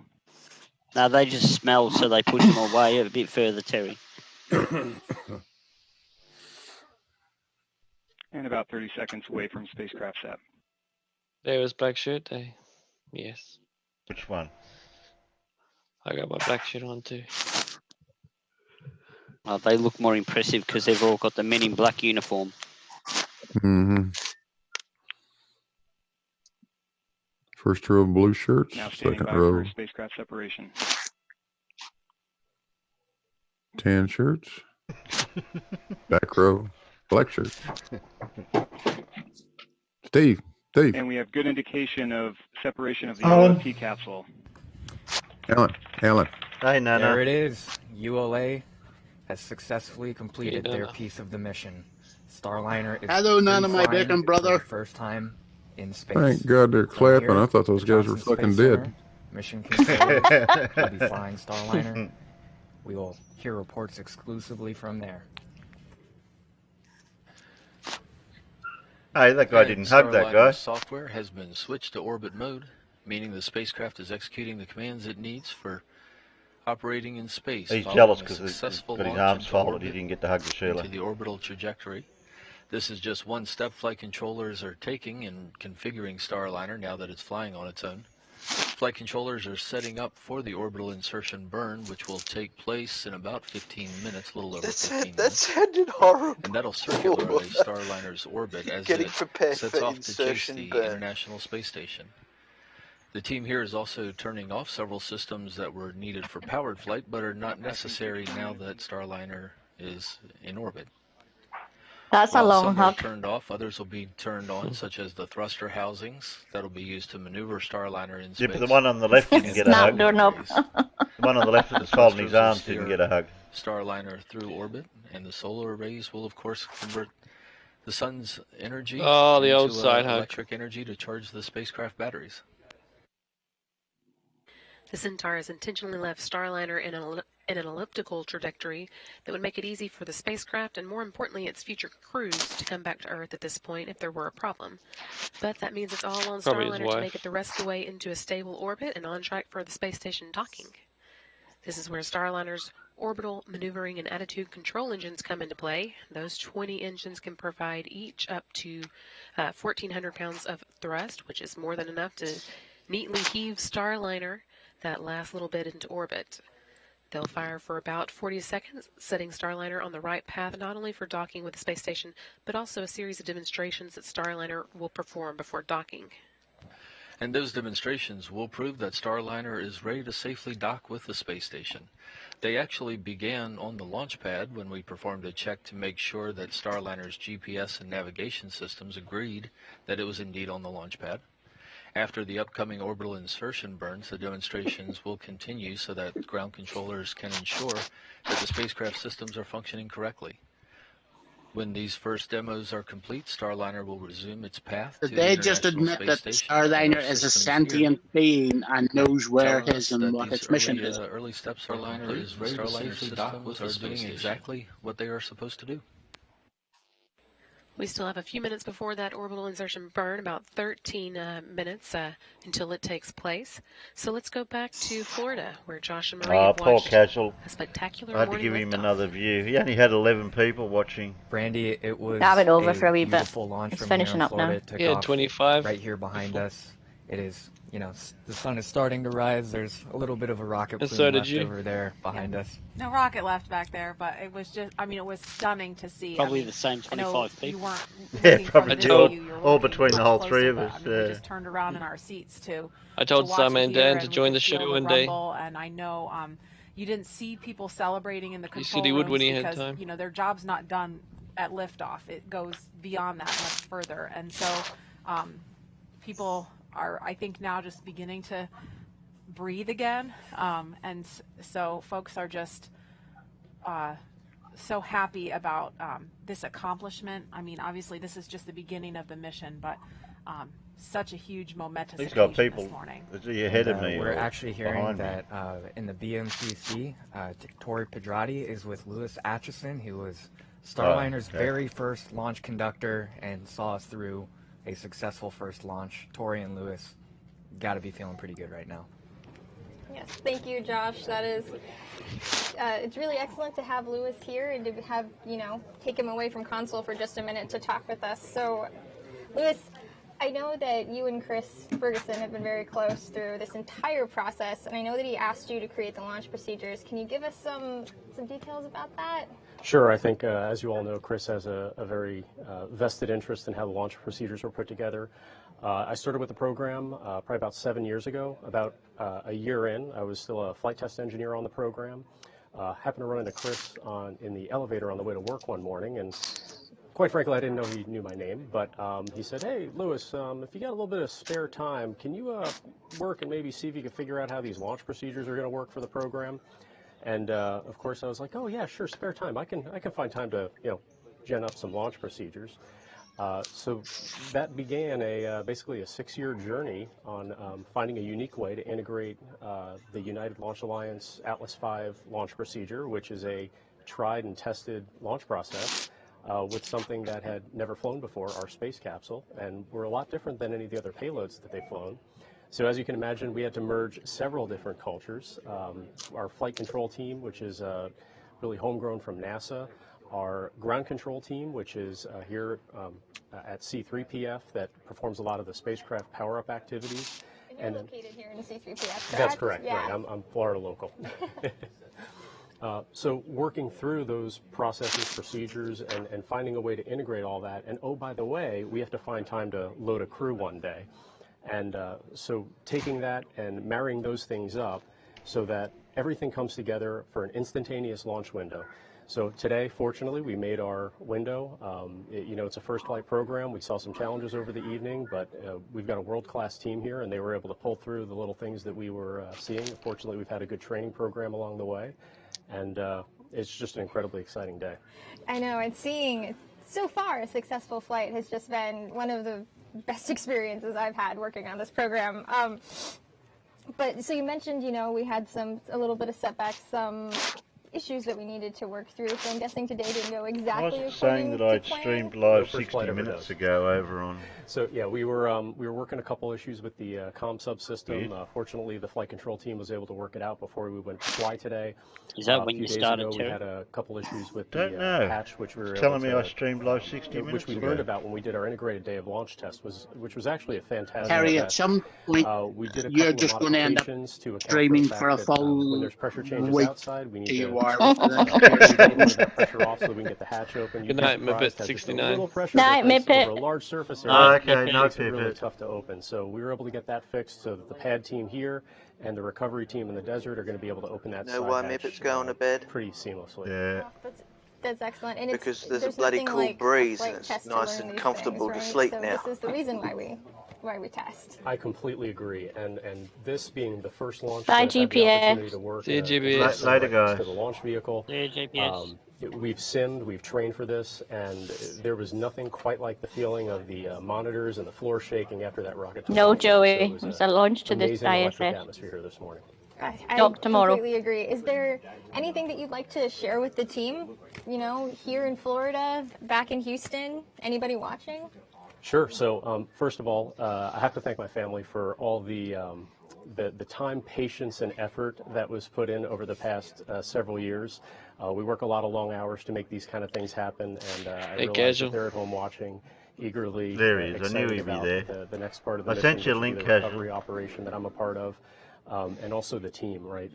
This is one of the greatest team sports you could ever possibly imagine. I couldn't play casuals And it at the takes same a time lot as of people I was to make all doing the this live happen. one, A lot because of he was people doing need the to be at the live. right place at the right time and know the I right only just stuff did in order reds. to make this instantaneous launch window happen. And quite frankly, everything happened on this program. Right. Well, thank you, Lewis. It's been great to have you here. Thank you so much for taking not some much time else to gonna be talk to us. happening now. Thank you. Josh, Marie, back to you. Thanks a lot, Tori. Thanks so much, Tori. Before we go I'm back gonna to watch it JSC, again as in a they're minute. getting I ready like for to the do the orbital replay. insertion burn, I just want to, send a message out to everyone watching, not here from Florida. If you've never seen a rocket launch before, it's like nothing you've ever seen. I mean, it quite literally looks like another sun is rising up into the sky. So the next time we do this, there's going to be people on board. And if you're in the States, you can drive down here to Florida and come watch us fly. Yes, just be prepared for a lot of traffic. Don't expect to be going anywhere anytime soon after launch because we expect the place to be pretty jammed up just like it was during the space shuttle days. Yeah, I think there was upwards of 1 million people here. Now, this is actually some video that we got of the pad team right as they were closing up the White Room, showing us their enthusiasm before they got off the pad. Just taking a team moment to reflect on the history of this Who's day. number one? Yeah, I mean, and you don't always see Speaking it of when selfie. we're doing these operational things. Me, but the I people am. behind the scenes, you saw them in that embrace there. It's And really you have like no a evidence to family. prove otherwise. NASA Right, Boeing, I know, we he's work got to side by go to side work. together every day. These people putting in these long hours, they're doing this together. Everybody Yeah, working towards you a got to common remember, goal. And you some saw the people are culmination of only that just when coming we into had that Friday as we're instantaneous liftoff ending on it. the first try. Exactly, and We'll be thinking about you, Nana. Like a family. No, we won't. Folks are going to be. No, I won't. Yes, you will. We love Nana. The International Space Station. Already on So much Saturday. hard work and dedication to do what they do. Yeah, sheeples. Shut up. Yeah, shut up. We want to go Sheila. back over to Houston. We are standing by. For too long, Starliner is going to be in orbit, so we want to get Sheeples, an you can update from take Steve your and Brandy Saturday to and see, stick it up how your things are going Sunday. over there. Hi, guys. That's harsh. That's That is. Thank you, folks. That's harsh. It is very looking That very is good harsh. here in Houston. What happened to my We are icon? about Yeah, what Very happened to small. your, minutes what away happened from to the your orbital icon? insertion burn that's going to It's a very circularize small icon.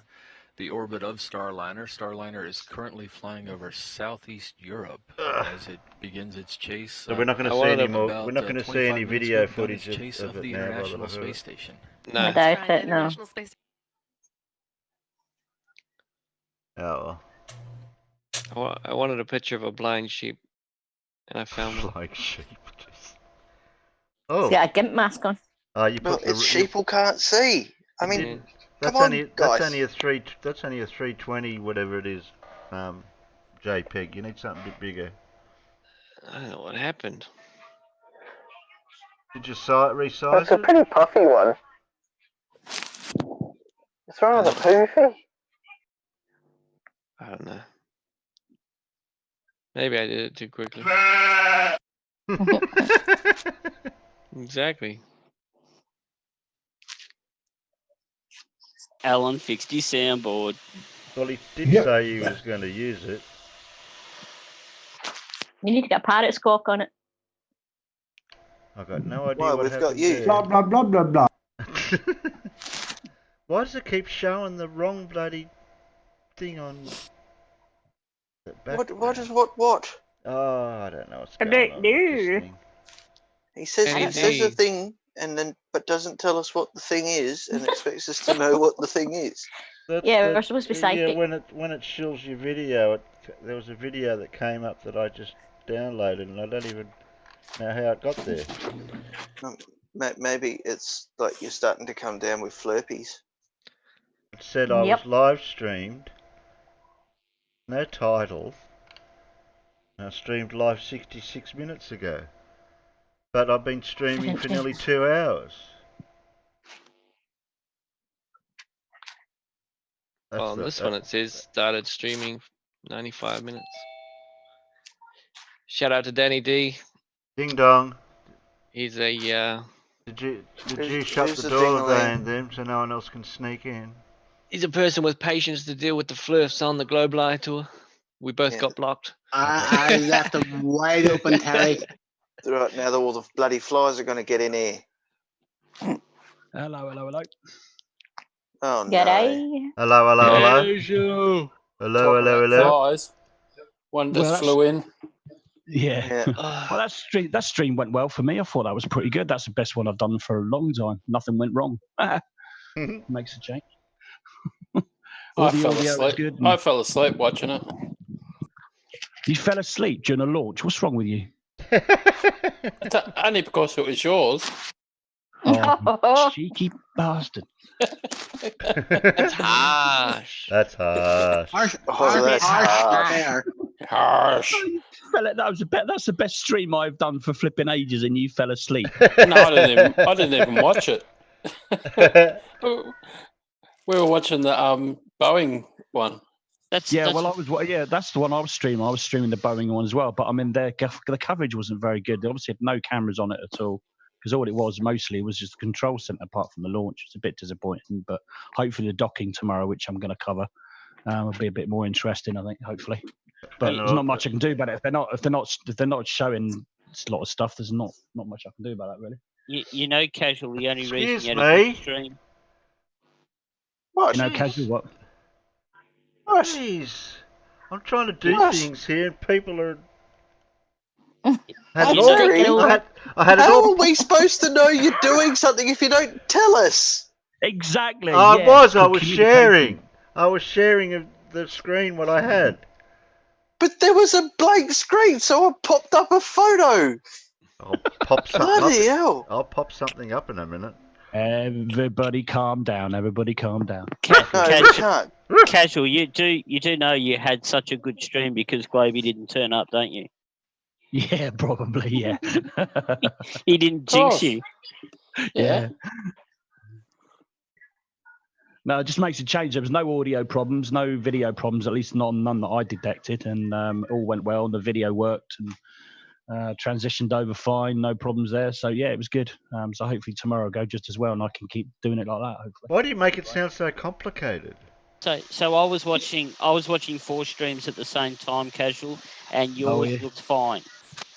And I was jumping back between Reds and this one, and No, it's not. It's not really complicated, Terry. It's just that I had problems with my audio for a long time because I couldn't get the setup right. So, to me, it is kind of complicated in terms of sort of making sure the audio is working right and stuff like that. Yeah. But now I know the complete setup. I can just sort of like naturally assume that it's all working right as long as I set it up the same way every time. So it should be fine. I take it for granted that I had help.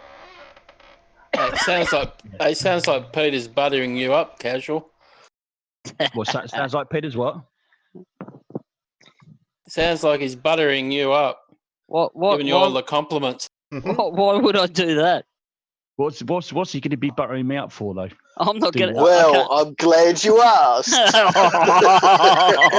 Oh, fuck. What's coming now? There's absolutely nothing other than more videos that Casual can give me.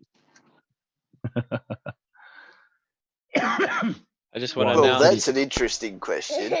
Just want to say thank you to Australia for pineapple lumps. Well, that's a bit harsh. Why? It's pretty damn good. Because I said so.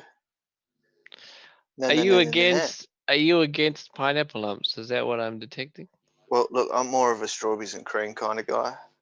I like pineapple. I like strawberries. You seem like that type of guy too. Hold on. Am I detecting a dislike for pineapple lumps? I like pineapple, but I don't know about pineapple lumps. We can agree we can disagree on many things, Dim, but pineapple lumps. I think I draw the line. Pip, I think they mean pineapple lumps as in pineapple chunks. Like, do you mean out of a tin? Is that what you mean? Like no, I think they might be No. They're chocolate coated pineapple. Oh, chocolate coated pineapple. No. None of that. No. Just that might be quite nice. Not actual pineapple. Pineapple marshmallows. Oh God. Oh God. See, you're doing it all wrong then. We're doing it pineapple with chocolate. No, we're doing it wrong. Go, Terry. Breaker. Right, go on then, Terry. Go on. Come in, Terry. Come in.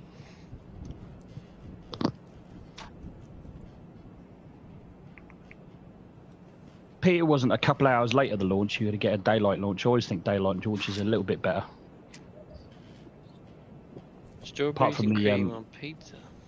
What? No, I love strawberries and cream, but not on pizza. For fuck's sake. Crepes. Man. Yeah, that's good. Tuna, sweet corn, and pineapple. Oh God. Go Atlas. Go Centaur. Go Starliner. Go Atlas. Go Centaur. Go Starliner. Go Thunderbirds. Yeah, Thunderbirds, let's go. I'll put it full screen. It's bloody epic. 10, 9, 8, 7, 8, 7, 5, 6, 4, 3, 2, 1. And lift off. The rise of Starliner and a new era in human spaceflight. Oh, I missed myself. The rise of Starliner. Now 10 seconds into flight. Copyright. Vehicle's begun the pitch over program. Body rate responses look good. Now 15 seconds in. VU's gone close to control. Party money looks good. Mind you, at night time, I do like the effects of the exhaust when you get higher in the atmosphere. It's look good. Yeah, Red caught it quite well. Down to partial thrust as expected. Proof of the pressure. Yeah, I'll have to go and see Reds, I think, later on. Party 180 engine operating parameters continue to look good. Vehicle is now passing through max Q, maximum dynamic pressure. Chamber pressures on both SRBs continue to look good. RD-180 engine operating parameters also continue to look good. Now passing 1 minute into flight.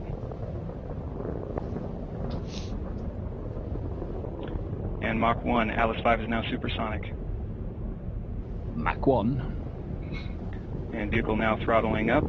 Engine response looks good. Continue to see good chamber pressure on both SRBs. 1 minute, 20 seconds into flight. Body rate responses on the vehicle look good.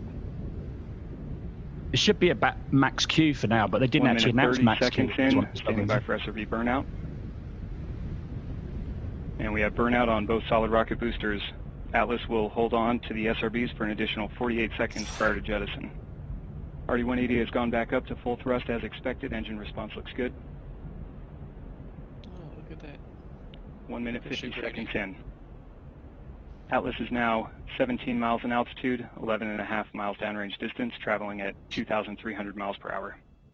Now passing 2 minutes into flight. So, someone was saying earlier on it looked like the bat signal. Full thrust. So that again, Pete, what did you say?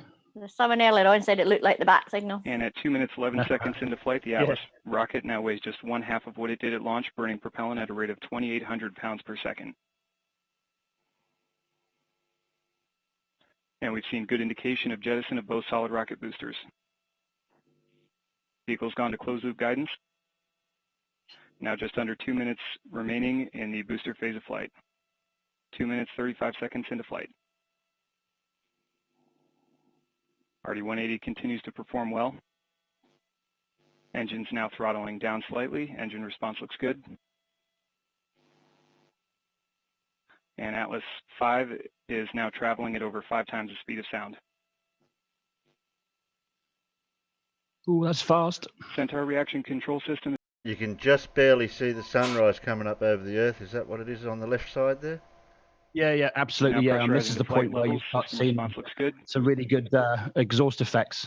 You know, it's quite spectacular if they get it right. 3 minutes 10 seconds into flight. Atlas 5 is now 38 miles in altitude, 80 miles downrange distance, traveling at 5,800 miles per hour. She's spread out now. RD-180 She's engine operating hauling parameters ass. continue to look good. Now 1 minute remaining until engine cutoff. Sleepy. Body rate responses continue to look good throughout the booster phase of flight. So there you go. I think you're getting the sun coming reflecting off the exhaust there now. To maintain a constant 3.5 G acceleration limit. Engine responses will all look good.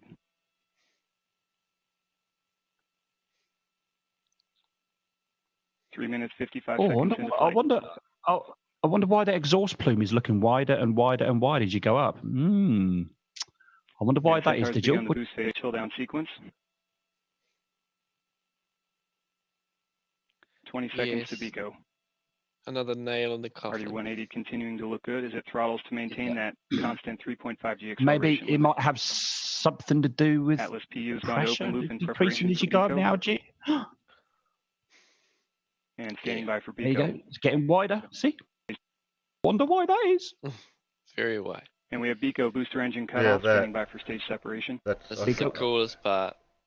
3 minutes 55 seconds into flight. Looks like a falling spiritual man.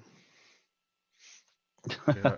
Oh, that's deep, man. That's deep. I want to pause it right at a certain spot. Get ready. Whoa, look at that. That's sick. RD-180 continuing to look good I'm as going it to have to get a throttles to couple of maintain that screenshots of this. constant 3.5 G acceleration limit. Atlas PU has gone to open loop in preparation for BECO. Look at that, how that exhaust is spreading out. Like, look at that. Look at that. I mean, that's like probably a mile or two across, probably. And standing by for BECO.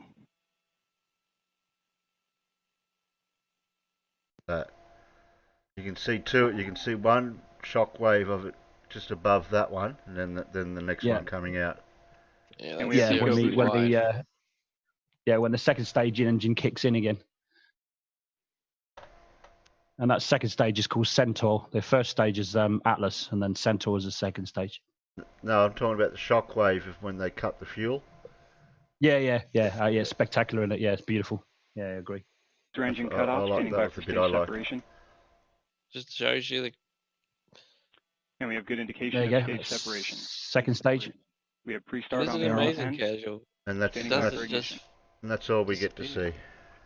Yeah, and after that, it's just a control center, which is a bit boring. That was the only disappointing part of it. I mean, up to that point, it was really good, but and then after that, their coverage wasn't all that good. They could have at least had an animation. You know what I mean?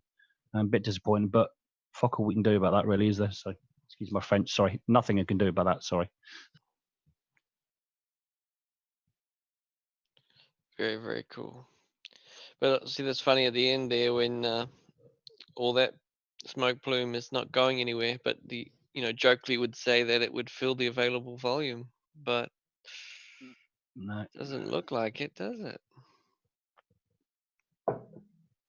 No, the exhaust from the first stage is kerosene and obviously liquid oxygen. Second stage is hydrogen and liquid oxygen.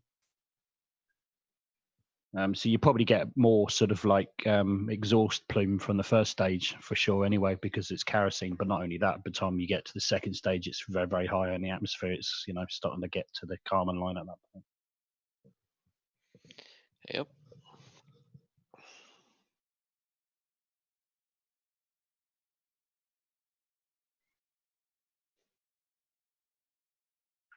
Well, that's it. Show's over. Yeah, right. We'll go home now. Bye. Yeah, bye. No, that's put me in a good mood actually, because like I said, my stream went quite well, so I was pleased with that. So makes a change. There's always something that goes wrong with my streams usually, but not this time.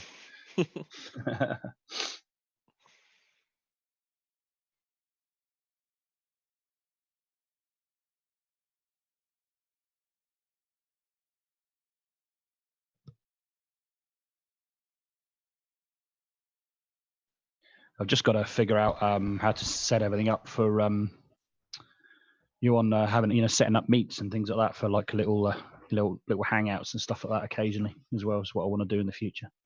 Would you do it about this time at night, or would you do it probably later? Nah, probably later. Probably for me, it'll be kind of probably evening time. Probably be like early hours in the morning for you. Yeah. Because the vast majority of my audience, I'm like it's like 80% is American, so probably around about 11:30, 12 midnight, somewhere around there. You know, so Eastern would be about 5, 6 o'clock, somewhere around there.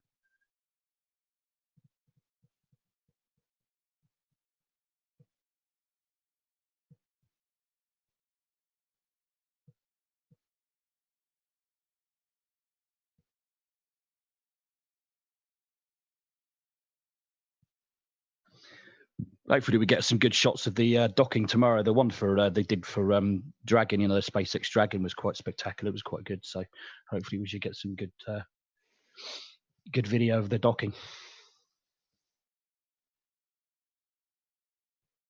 So you did all this editing yourself? What we see on yours? Yeah.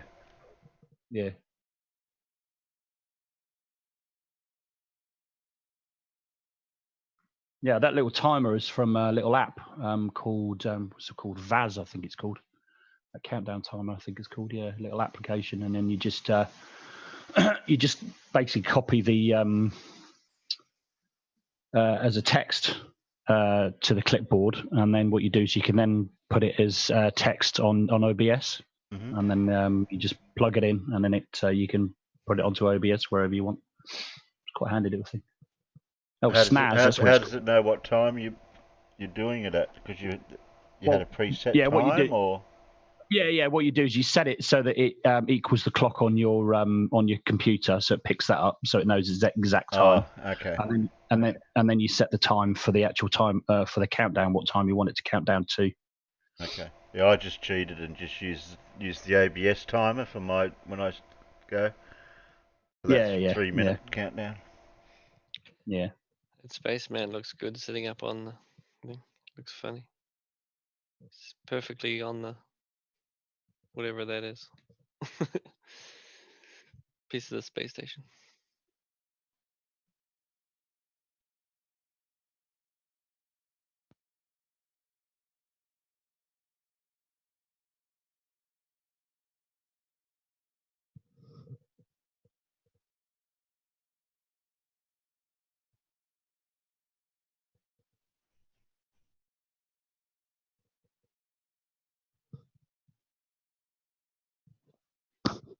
You can put the sound on if you want. Yeah, I was just. I'll not copyright strike you. Don't worry. Yeah, see the problem we had with the timer in the corner with their bloody thing over it. Yeah. I noticed that. You had the subscribe button over it. We had the NASA over it. Who'd you link yours through? Oh, I did it through Boeing itself. Oh, okay. Yeah, well, Nick, I think you've got the same there, haven't you? Did you do it through NASA? No, we'd done ours through NASA, and we had the NASA logo there. Yeah. Securing Centaur Yeah, LH2. Securing Centaur. Not a lot I can do about that, really. Unfortunately, there wasn't much to do. On internal power as well. I think if they get a live stream, they need to take that into consideration. Those sort of things. 137. Yeah, I must admit, yeah, that was annoying me. That was annoying me a little bit. The flight termination software.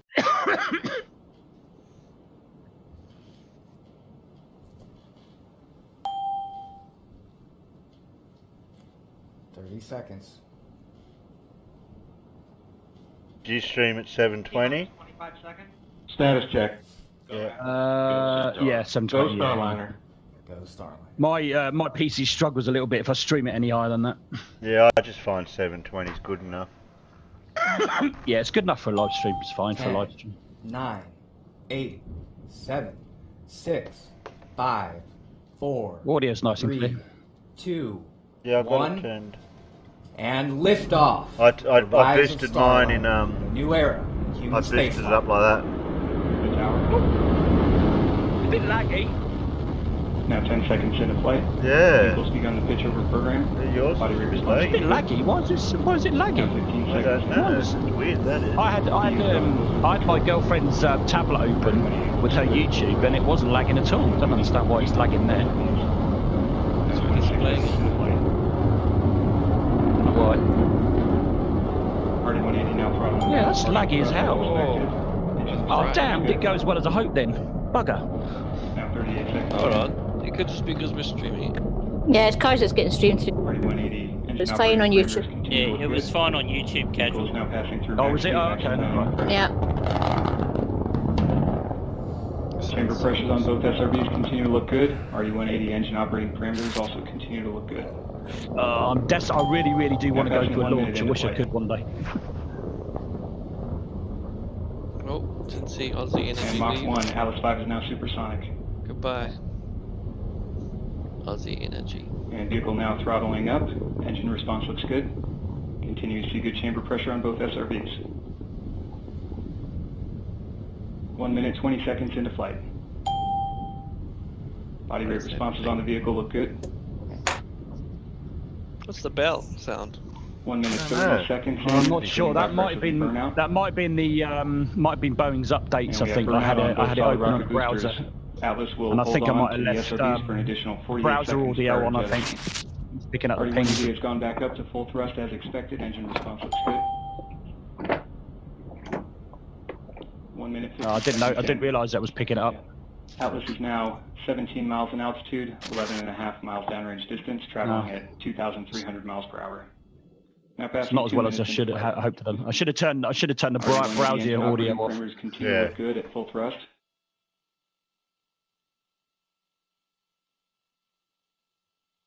And at 2 minutes 11 seconds into flight, the Atlas rocket now weighs just one half of It was just the updates from Boeing. You know how the flight was going and stuff.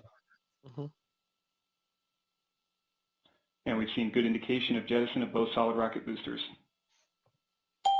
Vehicle's gone to closed loop guidance. You only got 14 likes. I'll Now give just you under another 2 one. minutes remaining in the booster phase of flight. 2 minutes, thanks, 35 Terry. seconds into flight.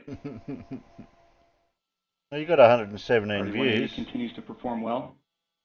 Yeah, quite pleased with that so far. Yeah. Down slightly. Engine response looks good. I'll go back on my proper name later. And Atlas 5 Give you a like is to. now traveling at over 5 times. I knew it was you. As soon as I saw the Flurpies thing, I knew it was you. Centaur reaction control system is now pressurizing to flight levels. System response looks good. Get off the people. 3 minutes, 10 seconds into flight. That looked a bit like Elon Musk. Was that Elon Musk? That looked like Elon Musk, didn't miles it? in altitude, 80 miles down. See if you can go back a bit, Terry. 5,800 miles per hour. See if you see who that was. Go back a touch to those people. That looked a little bit like Elon Musk. Might be wrong. Where was it? Staring out there. And at 2 there. Atlas Yeah, just put it 5 is now traveling at over 5 times the speed of sound. Pause it when you get to the no, it's all right.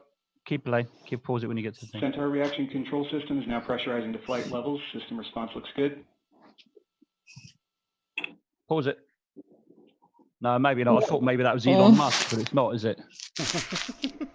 No. Hard to see. No, I don't think so. It did look a bit like him, but no, it's 3 not. minutes, 10 seconds into flight. Same haircut. Atlas 5 is now 38 miles in altitude, 80 miles downrange distance. He would probably have a better view. 5,800 miles per hour. Still a bit laggy though. Yeah. RD-180. I wasn't getting it from the now Boeing 1 minute remaining until engine cut off. Well, I know next time I'm going to turn throughout the Boeing's notifications flight. off.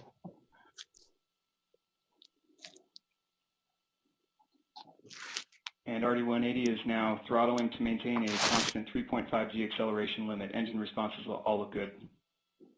I think you're a little bit black on the side edge here. You'll have to check ABS for that for you. 3 minutes, 55 seconds into flight. Yeah, I don't know why that was. Yeah, no, that seems to only seems to. Oh yeah. So what you mean that little in ABS, just double check your YouTube window. Yeah, I didn't have it quite lined up. Probably a little bit. I'm a bit pedantic like that. That's good as it throttles to maintain that constant 3.5 G acceleration limit. Atlas PU has gone to open loop in preparation for BECO. And standing by for BECO. Yeah, and we have that's BECO shockwave. booster engine I'll cut never off, get standing over by that. for stage separation. And we have Oh, good that indication beeping's of getting stage separation. We have pre-start on the RL10. Yeah, that's where it ends. Yeah, it's annoyed me a little bit, that beeping. Oh well. Make sure I get that turned off next time. Even the picture looks clearer on mine for some reason. That's because I'm running it through from them. That's at 720. I don't know why. Just a lot I clearer. got the frame. I had the frame rate at 30. So you might have to check your ABS settings again. Yeah, we'll do. Well, it was almost a perfect stream, not quite, but almost. Are you running it at 30 frames per second or 60 in ABS? 30, because it's my PC struggles if I do it at 60 for streams. What about the I won't share it. That way. Hold on, let me just have a look at my settings here. Hold on, stream. I don't know if I can share the settings. Where am I? I'll just share OBS. Are you able to see your OBS if I open it up? What, yours? Yeah, I've shared the screen. Oh, hold on. Go into video then. What's the video? I got the base canvas at 1920 by 1080 and output it's 1280 by 720 and 30 I've got mine. frames. I've got both the base canvas and the output both at 720 and frames per second at 30. Weird. Something's going on with YouTube. I can't even see your video. So at least the base canvas and the scaled resolution is matching. So no reason why it shouldn't. 30 frames a second. I've got downscale filter at bicubic. Would that be right? Yeah, that'd be right. I don't know why. Yeah, I've got my resolution for canvas and scaled at two different ones. Oh, you got your canvas at 10. Oh, you got your canvas at 1080. Right? Okay. Yeah. I wonder if that was different. Strange. I can't even see your video, Casual. I'll put the base canvas next time at 1080. See how that behaves. But I think I had that last time, but I think it might have been a bit laggy. I need to upgrade my processors. My processor shit.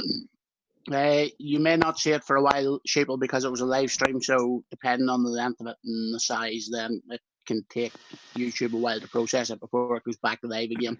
Yeah, that's right. Yeah, exactly, unless you've still got the original stream up, and you can watch it. Ah, fair dinkum. And I'm in output, streaming video bitrate, encoder, and audio bitrate. Yeah, what I tend to do if it lags a little bit, I tend to change the video bitrate a little bit during the stream to try and help improve it. I don't know what it's set at the moment. What was that set at? Let's have a look. Let's have a look. Output. Yeah, video bit rate I've got at 2500 kps. Casual. Yeah. Might I suggest running a speed check on your line? Oh, my speed check. Oh, that's 100%. Yeah, but to see what speed you actually are getting for uploads. Oh yeah, I know what it is. I check it almost daily to see what it's like anyway, and it's upload is around about 10 or 11 meg, and download is like between 100 and 120 meg. So 10 meg is that should be more than enough. See, 10 but 10 meg is only 10 megabits is only about. Oh no, that is bits per second, so that's okay. Yeah, should be. Sorry, my mistake. That bit rate is in. Yeah, it's bit rate, so it's in bits per second anyway, not by. Because a lot of people look at the upload speed and then forget that you have to convert it into bytes. Yeah, bytes, not bits. For uploading files, and I think, why is this file taking 9 to 10 times longer to upload than I expect? Well, because you're trying to upload bytes through a bytes plus the bits, the extra bits you have to add on for the packets.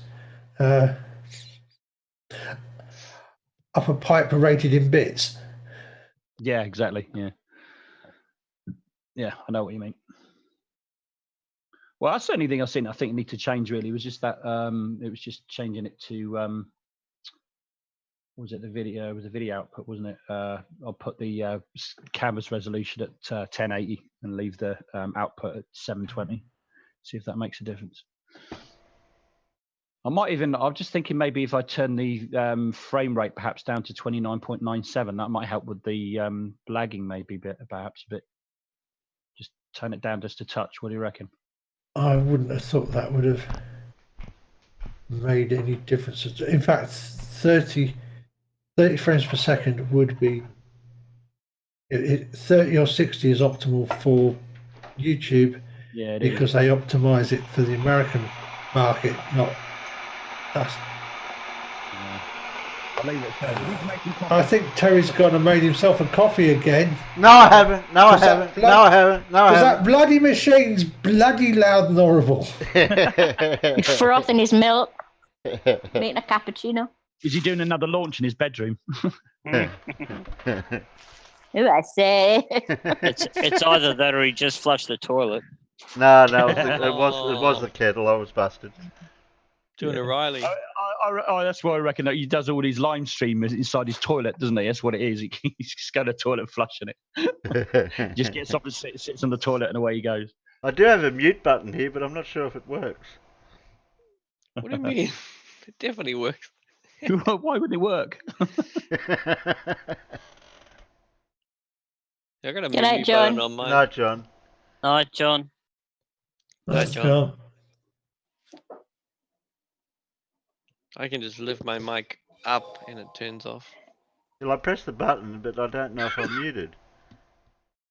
Who's Bamboozled Southerner? Who's that? That would be Carl.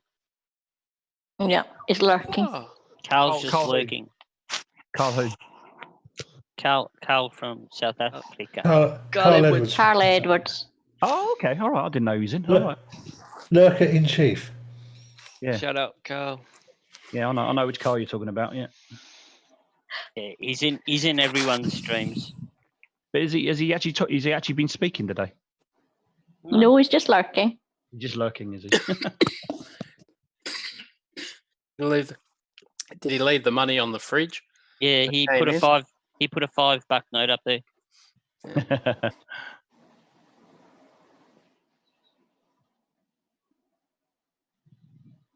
There's a lot of round logos. I think I need to get a round logo.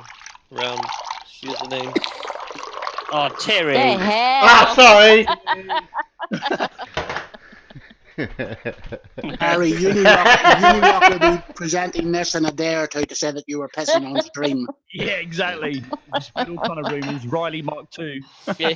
Riley has started a craze. The stream. I can't help it. Every time I do, I want to do that every time I'm at the sink because I know you're going to hear it. Where did Demonic go? Demonic? He was here a minute ago. He popped off, dropped off. No sign in the outside that he went? No. No, he just left.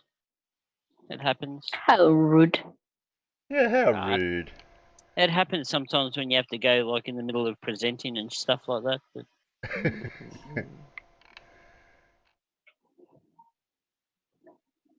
He might have had a flat battery on his phone or something. Oh, yeah. No, you can still keep going with your phone's flooded, isn't it? Oh, not always. Depends if he gets to the charge room fine. Terry, see that Danny D guy in the chat? Can I? Scroll up just a little bit. Oh. Scroll up. Boggs, Irish Stew. I am no one, I'm everywhere. Pip, Irish, Glover, Ozzie Org.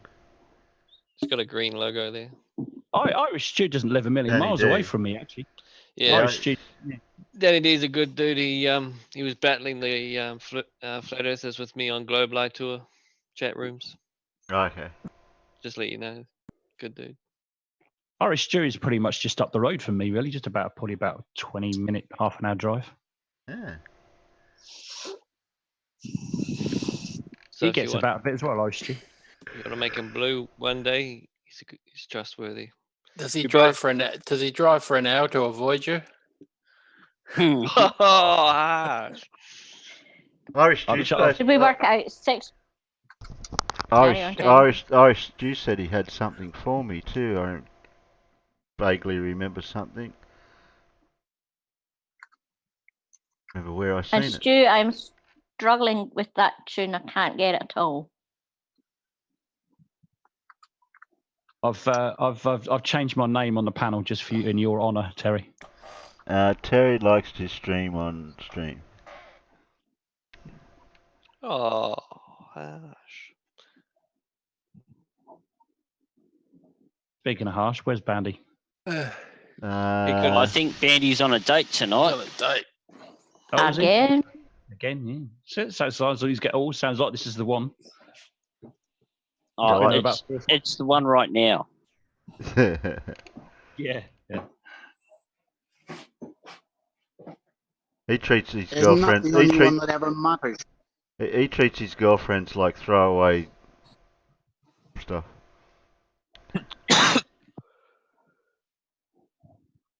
Yeah, he's sowing his oats, as it were. Yeah, Are we saying Scotland sowing your oats? He's talked about this one more than he talks about the others, though. Yeah, maybe this one's serious then. Well, compared to vegans and hairy armpits, this one seems to be a lot better. Well, finding the right one, though, isn't it? Yeah. There you go, Terry. There is no right vegan with hairy armpits. It doesn't matter how. Oh, okay. That's for tomorrow, Stewie. Yeah, okay. I'll just try to remember what it was. Short-term memory, Stewie. Do you think you're going to have to sing a bit of my tune so I can get it? I'm just not picking up at all. What's that? What are you trying to get? Stu wrote me a tune for my poem. Ah. I can't get the tune at all. It's just not. Well, working. Google Frank Zappa Bamboozled by Love, and then you'll get it. No, he wrote me a tune. Yeah, but he says here Frank Zappa. Yeah. Well, it's you, is it not? Or he's got the Rolling Stones. I don't know what he's talking about. Neither do I. It's not. I don't think it's my tune. He wrote me the tune. Oh, good night, everybody. I'm going to go and have some sleep. Try to, anyway. Okay, Glavy. Okay, I'll talk to you later. Yeah, you need sleep because you'll be up. You'll be up at this time tomorrow night. Yeah, I know. Bye, Ozzie. Okay, bye. Bye, Bye-bye. baby. Yeah, I might finish up here and head up over to the Discords. Now I've still got presents down. to wrap. Will we have a debate tomorrow? Oh, what do you want to debate for, honestly? No, remember, it's Saturday, and the guy's coming back. He said he would. Yeah, but that was for a chat with Terry, and not a bunch of hyenas. Yeah. So Jessica. What I'd do is I'll have a debate. I'll have a conversation with the person, and if they start getting a little bit too out of hand, it's like the tag team wrestling thing where I just sort of reach out and I'll tag somebody. You got to remember, Sheeples, as much as you want to go out and just attack, that's not the best way to do it, because if I was to turn around to you right now and tell you to start believing in my spaghetti monster god and tell you all of the truths and facts about... Your what, sorry? Bacon god. Obviously, I was making it up, wasn't I? It was an example. That's all right. Just make sure you don't imply anything that you have another god apart from me, Peter. No. Oh, no. But the point is, if you try and start force-feeding these individuals, they're just going to put up their defences and you're not going to get anywhere, so it's a waste of time. All right. Well, first of all, I'd ask for your scripture. But anyway, going back to your point, in all fairness, Peter, I do hear what you're saying, and I do agree. But Gathaca came in guns blazing, and we called him out on it, and then he backpedaled. All right, Triple, can I ask you a question now? Yes, you can. Right. So you are a self-admitted former flat earther, right? Yeah. Right. I was at the it might be flat stage. I gave it a chance. Yeah. No, right. So right. And this is not a criticism of that, right? But here's the thing. When you were standing on that edge, was it the people who could have a civilized conversation and just point out where the misunderstanding is that made you realize we live on a globe, or was it the people who decide to shout and scream? I'll tell you what, I never got any anger like that because I never called anyone a globetard or an idiot or indoctrinated or blind or anything like that. So I think that's the thing. No, there's a lot of that creeping in the past. So I think if I had done that, I would have deserved being treated like that. But because Gathaca came in treating everyone like they were idiots, I took offense to that because everyone on the panel, I appreciate, and I was excluding myself from that, and I was more defending them because I don't need that stuff here. The conduct on both sides that could create a cohesive understanding and good discussion. But I think I agree 100% that it is not just this side that needs to change their attitudes when they come in for discussions and stuff. I would agree that both parties need to learn to communicate with each other as adults. But I do admit I could have handled myself a little bit better. But like I said, I was in a defensive mode, defending the panel, basically. Yeah, we all. I can defend. I can fend for myself. And there's nothing wrong with defending other people's honor. All I'm saying is, if you go down that road of, even if they're throwing verbal assaults at you, the old story, sticks and stones will break my bones, but names will never hurt me. You really need to stick with that. Let them throw verbal assaults because it's not going to affect me one way or the other, to tell you the truth. I've been called a lot worse names than anything they could come out with. Yeah. And here, sorry, Peter, go on ahead, finish your point. I was just going to say, realistically, if they come at you angry with words of anger and hatred, if you just speak to them in a calm voice and let them put their point across. Once they've put their point across, they've made a standpoint, they've made a line. You can then just say, well, that doesn't work because of this. This works on our model. Where's your model? You can't make something work like this on your model. I agree.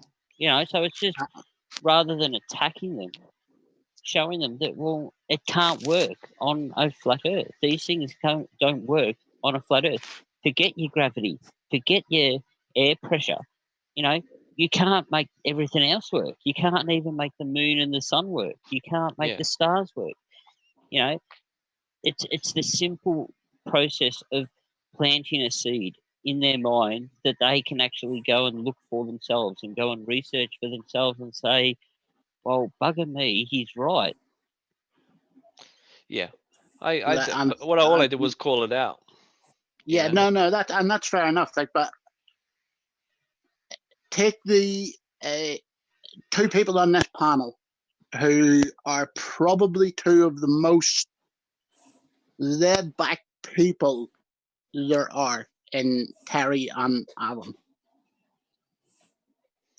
Oh, we would all agree. Alan will go off more than what I will. No. Let me finish my point, because you'll see where I'm going. That everybody on this panel will agree that Rumpus is incredibly intelligent. But again, it's been able to relay that information across, because even somebody like Rumpus pisses off Alan. Yeah. He pisses off everybody, though. He pisses off even everybody on in our community as well, just by the way he acts, because he gets so uptight and he interrupts everybody, and then he complains when people interrupt him. He's Shut up, you absolute moron! You don't know what you're talking about. Don't insult my friend Rumpus.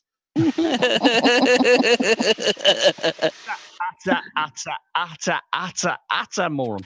Yeah, I just think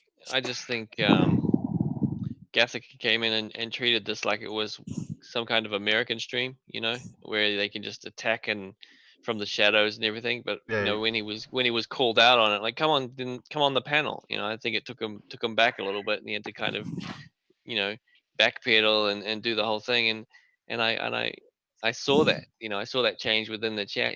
Comes in hot and heavy, and then swinging punches, and then backing back. Oh, there's no reason for me to come on the panel. So I would like people to take a leaf out of my book sometimes for my interactions, and follow my lead in that context, where I don't really jump on people like that not straight away anyway. It depends on what they're trying to put out. In some ways, it's actually, and you watch Terry, quite often he'll watch the interaction out in the chat. He might just say hello to the person or invite them in. Oh, would you like to come in here and talk about it on the panel? He doesn't go in aggressively. He doesn't go in somewhat. He doesn't scare them off before they're on the panel. Is the best way to say it. Well, I got Ali B. I got Ali B to come in, for example, but he got pounced on too easily, and that didn't go down too well. Yeah, and Sheeple, the thing is, we're all guilty of it. Like, I will freely admit that I have went off. Ozzie Jesus would be a perfect example. I was in a Discord chat with him, and I went off because of some of the bullshit. Like, so we're all guilty of doing it from time to time. Like, so it's not a criticism in that way either. So I hope you understand that. I would tend to start a debate. I would try and tend to start a debate if it's all calm and it's fine. There's no insults being thrown about. I'd go along with that flow. But what I then tend to do is I tend to change tact if the other person, I'm more reactive more than sort of like being active in terms of sort of being aggressive or insulting to people. I don't go into a debate and start assaulting people straight away. And it's the same even with Ali B. I've been in debates with Ali B. It's only because it's descended into that, and he started getting insulting and just insulting everybody's intelligences and things like that, and being basically being a hypocrite. And then I will react to him. But you know, I've got a very low opinion of Ali B because I just generally think that he's a troll, and he goes onto a lot of panel and he causes chaos. He's very like Nathan Thompson in a lot of ways, and that's why I've got a low opinion of him. I really do. That's the only reason why I've got a low opinion of him. I would actually defend Ali, so I would. Ali B's got a lot of questions that, and some of them are relative questions, and I think one of the problems with Ali B, I think one of the problems with Ali B is that he has been pounced on so many times.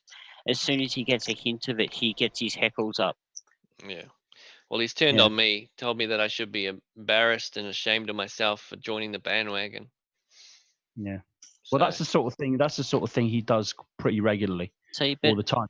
Like just an example. I mean, like I think it was after Jose's show, we were carrying on in the Discord, and he basically just started saying to everybody, "You lot need to go back to school. You're a bunch of fucking idiots." And not less than 2 minutes before that, he said that he quit school early, and we're the ones that should be going back to school. And then he started coming out with all these nonsense and all the rest of it, coming up with all these different theories as to what things are or not, but he couldn't come up with any other idea himself. And I did get very aggressive with him. I fully admit it. Yeah. But that's just the way it is. I was only reacting to the way he was basically. But then again, so looking at it from their side, I have witnessed, I don't know how many people from this community waving educations in front of people's faces, and yet they have not been able to explain some of the most simple concepts in physics. I certainly do. I don't do that. I don't boast about my education because my education is not particularly spectacular at all. I didn't do all that well at school. I went to college and got a few different things, but I don't have a particularly great education, and I don't boast that kind of thing. But when you get people actually saying that we need to go back to school because you're a bunch of fucking idiots, and he's himself admitted that before that he left school early without any exam results. Yeah, and some of the best mathematicians in the world never went near a school, though. Absolutely. And here's the thing, though. Some people, right, Alan, I'm going to use you again, right? Yeah. Alan has spoken to me numerous times about radar, right? When we are having that conversation, I understand what Alan's telling me because he knows the systems, he knows how it works, and he can put that across to me, right? Yeah. How do you the thing is, sign? There are people who have heard. Now, I won't debate radar with anyone because I don't know it. Even though I understand it when Alan says it, I don't know it. Yeah, likewise, yeah. But there's an awful lot of people who will try to parrot Alan and completely fuck it up. Yeah, I agree. I tend to avoid subjects that I don't know anything about. I never discuss anything like refraction and all those kinds of things because I really don't know anything about it, so I avoid them. Yeah, I know what you mean. No, it's not about. I don't think it's about avoiding stuff. No, not avoiding it. No. Let me finish. One of the conversations I got into with Sean G was refraction. And one of the questions we realize has never been asked is if the Earth is flat,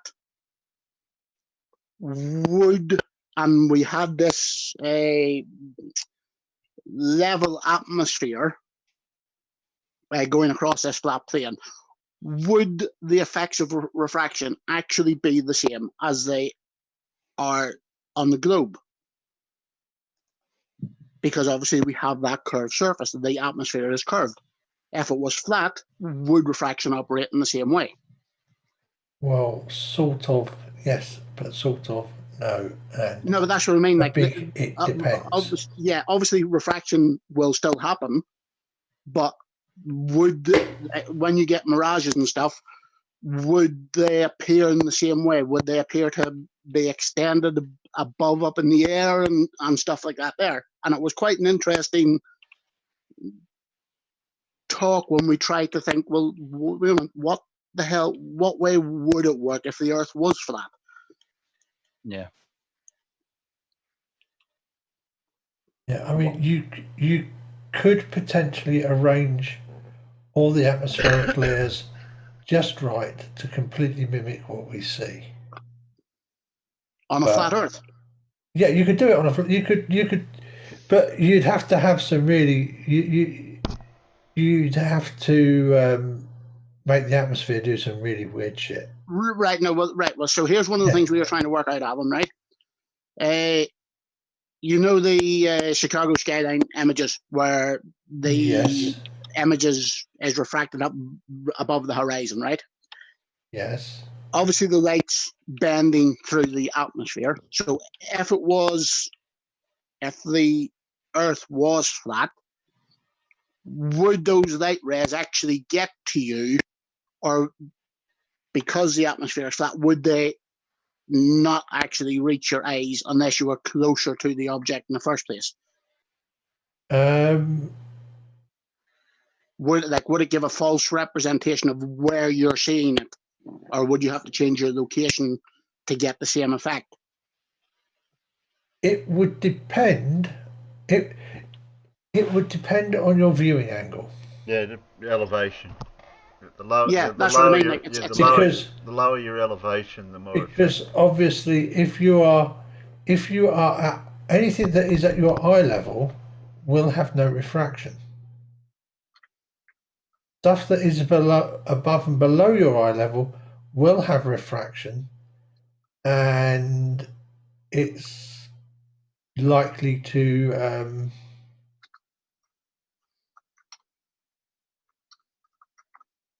I think it's likely to compress the stuff below eye level and stretch the stuff above eye level, but that is my vague idea of what it is. But please nobody hold me to it. I may be wrong. It may be the other way round. No, that's what I mean. But is it even that sugar solution video?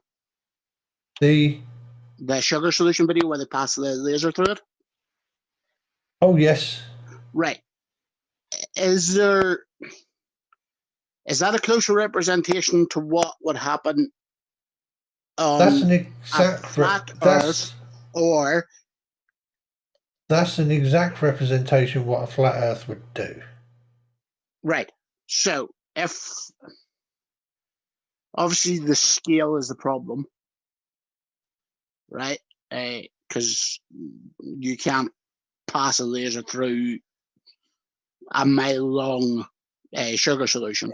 It doesn't matter because the refractive indexes are completely different and far bigger. No. Right. So I'm going to try to explain it a different way.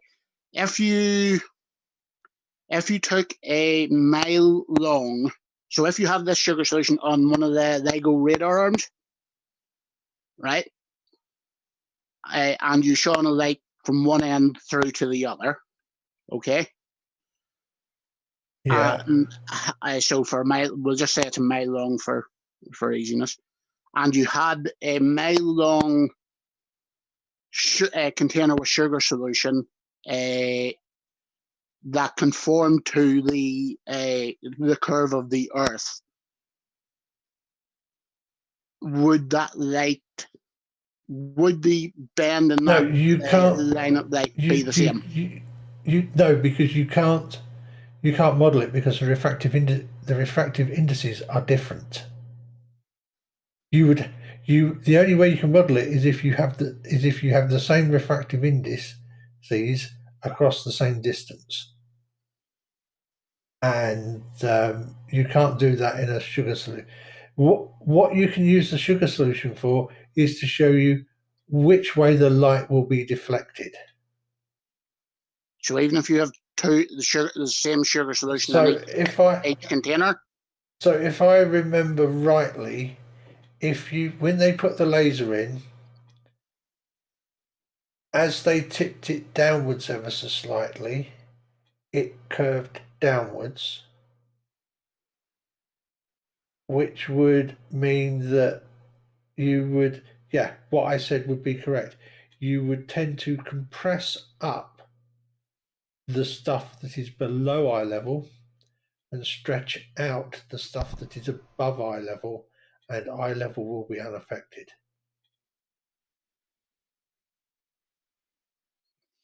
Assuming that you have a homogeneous solution, yeah.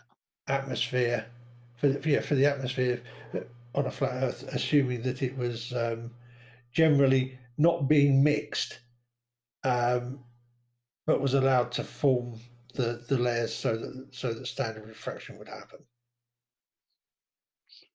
I need to go and think about that. That type of refraction would happen. This is why I fucking hate joining you guys. You make my brain hurt.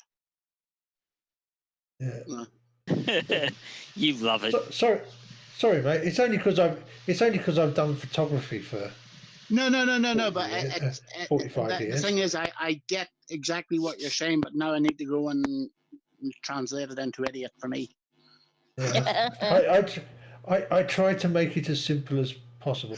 If you think about it, when you look at the one where they're shining the laser through the tank of sugar, as they tilt the laser down slightly, you see the laser being bent down to the bottom of the tank.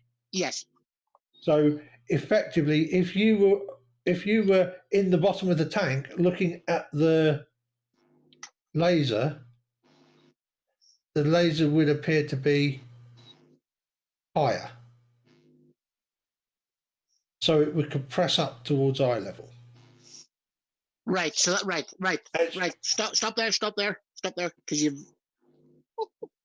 no, because he said something now that's allowing me to process it properly. So give me a second till I capture this, because that was part of what we were trying to understand. That. Because remember that on the globe Earth model, when you look at standard refraction, the light gets bent down, which is why you see the thing higher. As the light is getting, so if you're pointing in the sugar solution in the tank, which we know is level layers, as you point the laser pointer down ever so slightly, you see that the laser tries to dip into the bottom of the tank, which effectively says that because you're looking at it from the other way, because remember you're looking at the light source, you're not. Yes, right. You're looking at the light source. It will be raised up. Yeah, your eyes assuming the rays are always coming in straight when in fact they're not. Yes. So in reality, the object will be further. The object will be compressed up towards the horizon, and then at the horizon there will be no compression. There will be no effect at all, and then of course when you notice when they point the laser ever so slightly upwards, it gets bent upwards. Because then it would compress the top down into the horizon. All right, because you've just screwed me over now, Alan. Yeah. Well, remember that the line is now being bent in the opposite direction. The light is now being bent in the opposite direction. So the apparent movement will be in the opposite direction. Right. So I'll go back to my original question then, because I'm lost again. It'll squish up to the horizon and down to the horizon. I'm confused. So am I. Just take a big breath and come back tomorrow and have another go. Right. Let me open.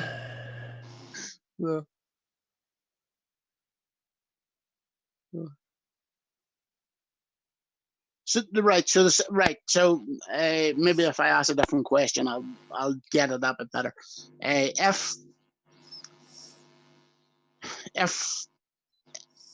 If the light's reacting in the way you say it is, which I don't doubt,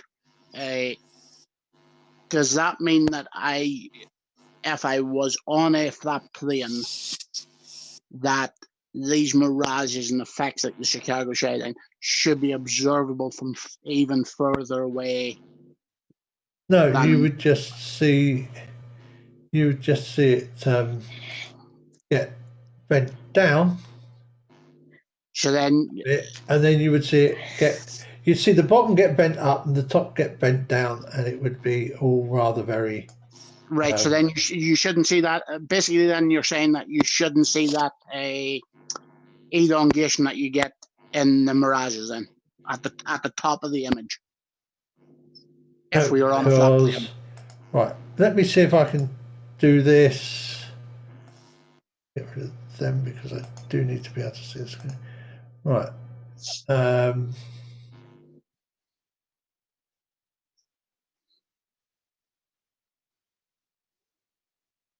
Eye level. Yeah. Yep. Or if you're in the, so this is the object. Yeah. So you're building, say. Yeah. Right. This is eye level. Yeah. The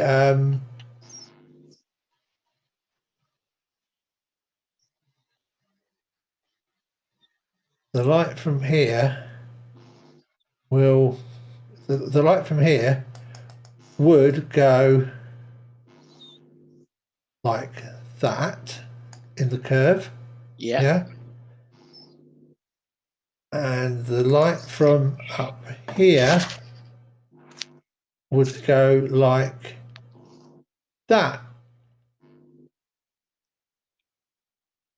Okay. As you are. I want to click it. I want to click it. Oh no, it's still. Wow. Yeah, it's a bloody hard concept to explain, isn't it? Filmmaking, acting, art of magic. What? Art of negotiation. Okay. Yeah, no, it's screwed because you've got to figure out what the light's going to do as it's going through the through the different It seems like a wizard school. bands on the way up, on the way to your eye. Just so you can take a look. And then what will happen will be you will appear to see that part of the object move in the opposite direction. An Orlando Bloom lookalike. Okay. Thank you very much. Who's listening to Harwin? Ready? Somebody's listening to Harwin. Definitely not me. No, definitely not me. It would have been me, sorry. Yeah, I knew it was you because I could see you lighting up. Yeah, I don't know why it's feeding through. It shouldn't do that. I fixed that. I thought Arwen was replying to Alan's drawing. Yeah. So I just had to go over and say hi to Arwen. I'd actually have to do some ray tracing to figure it out. And no, I'm not going to play that. I can't play that game, I'm afraid. Then it's just not going to happen. No, that's fair enough. Yeah, no, that's fair enough, mate. I appreciate the explanation you did give. Later, Stewie. Bye, Stu. Yeah. Cheers, Stu. Cheers, Stu. Good night, everyone. Good night, Sheebles. Night, Sheebles. Night, Sheep.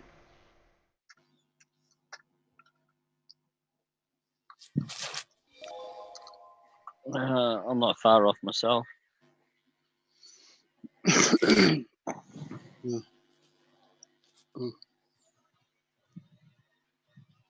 Yeah, I was finishing up. Thank you for staying while Alan tried to educate this dumbass Terry. Yeah. Sorry. Yeah, the what it's going to do on a flat Earth is far more complicated because it essentially depends on what angle you're viewing the object at, of how many layers you're going to the light is going to pass through, and therefore the fraction. That's why I like working with radar systems, because you know, you're working in the S band, which is 3 gigahertz, and because refraction is wavelength dependent, and you've got such a longer wavelength, the refraction is absolutely minimal unless you have some really unusual conditions, which do occur, which I will admit do occasionally happen. But you know, maybe for a couple of hours once a year, if the weather gets just right to essentially get ducted instead of So something like that, the freight radio wave that they got to travel. Yeah, exactly. Hundreds and hundreds of miles.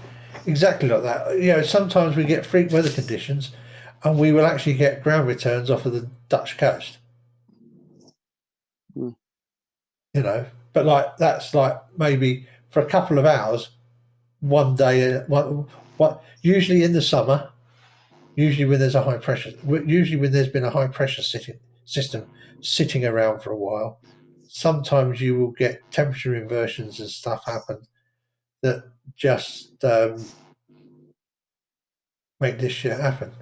But it's not normal, and it's not something you're going to be able to model particularly easily.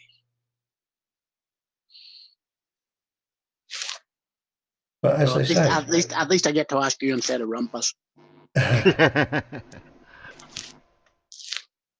Yeah. I know the person that you might. There's two people that might be able to help you with this: Walter Bislin or Ruhif.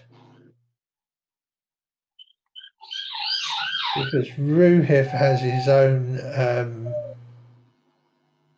ray tracing program. All right. No. So he might be able to explain it to you a little better, and also demonstrate what would happen. I might reach out to him then, because I tried to. Rumpus was trying to present his 62-page document with his ray tracings on it, and yeah, it definitely went over my head. Yeah, I mean Rumpus is great, but he sometimes gets stuff wrong and then but doesn't want to admit it. How dare you, I'm going to tell him, Alan. Hey, did you not hear the argument we had one night? Yeah, I did. I had the pleasure of actually being in that Zoom that day. You know, it was like,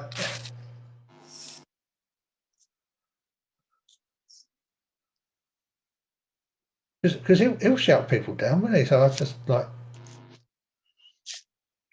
and talk over people.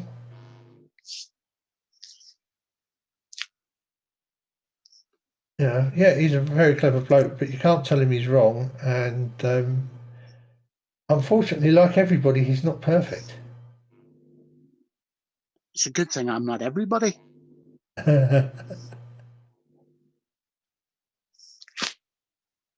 Okay, then we'll finish up for tonight because I've got to get up. I've got to stay up late tomorrow night, so I don't want to stay up too late tonight.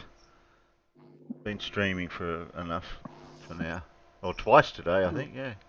Do you mind if I shill just before you go, Terry? Yes, quickly.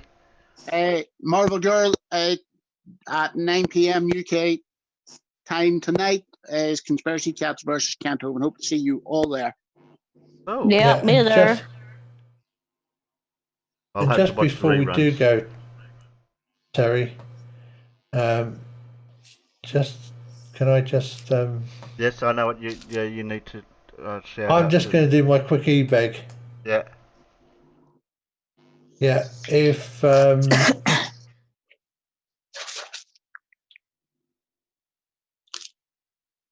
come here, copy. Right. I get supported and work with a really great organisation based in Norwich called the Grow Organisation. Unfortunately, because of shenanigans in the local council, the the gardening contract they have was which was helping doing gardening for disabled tenants of the city council. That contract was cancelled, so they lost their main income stream. So they are absolutely desperate for every penny they can get. To the point where they've just had 2 directors inject money into the company, and the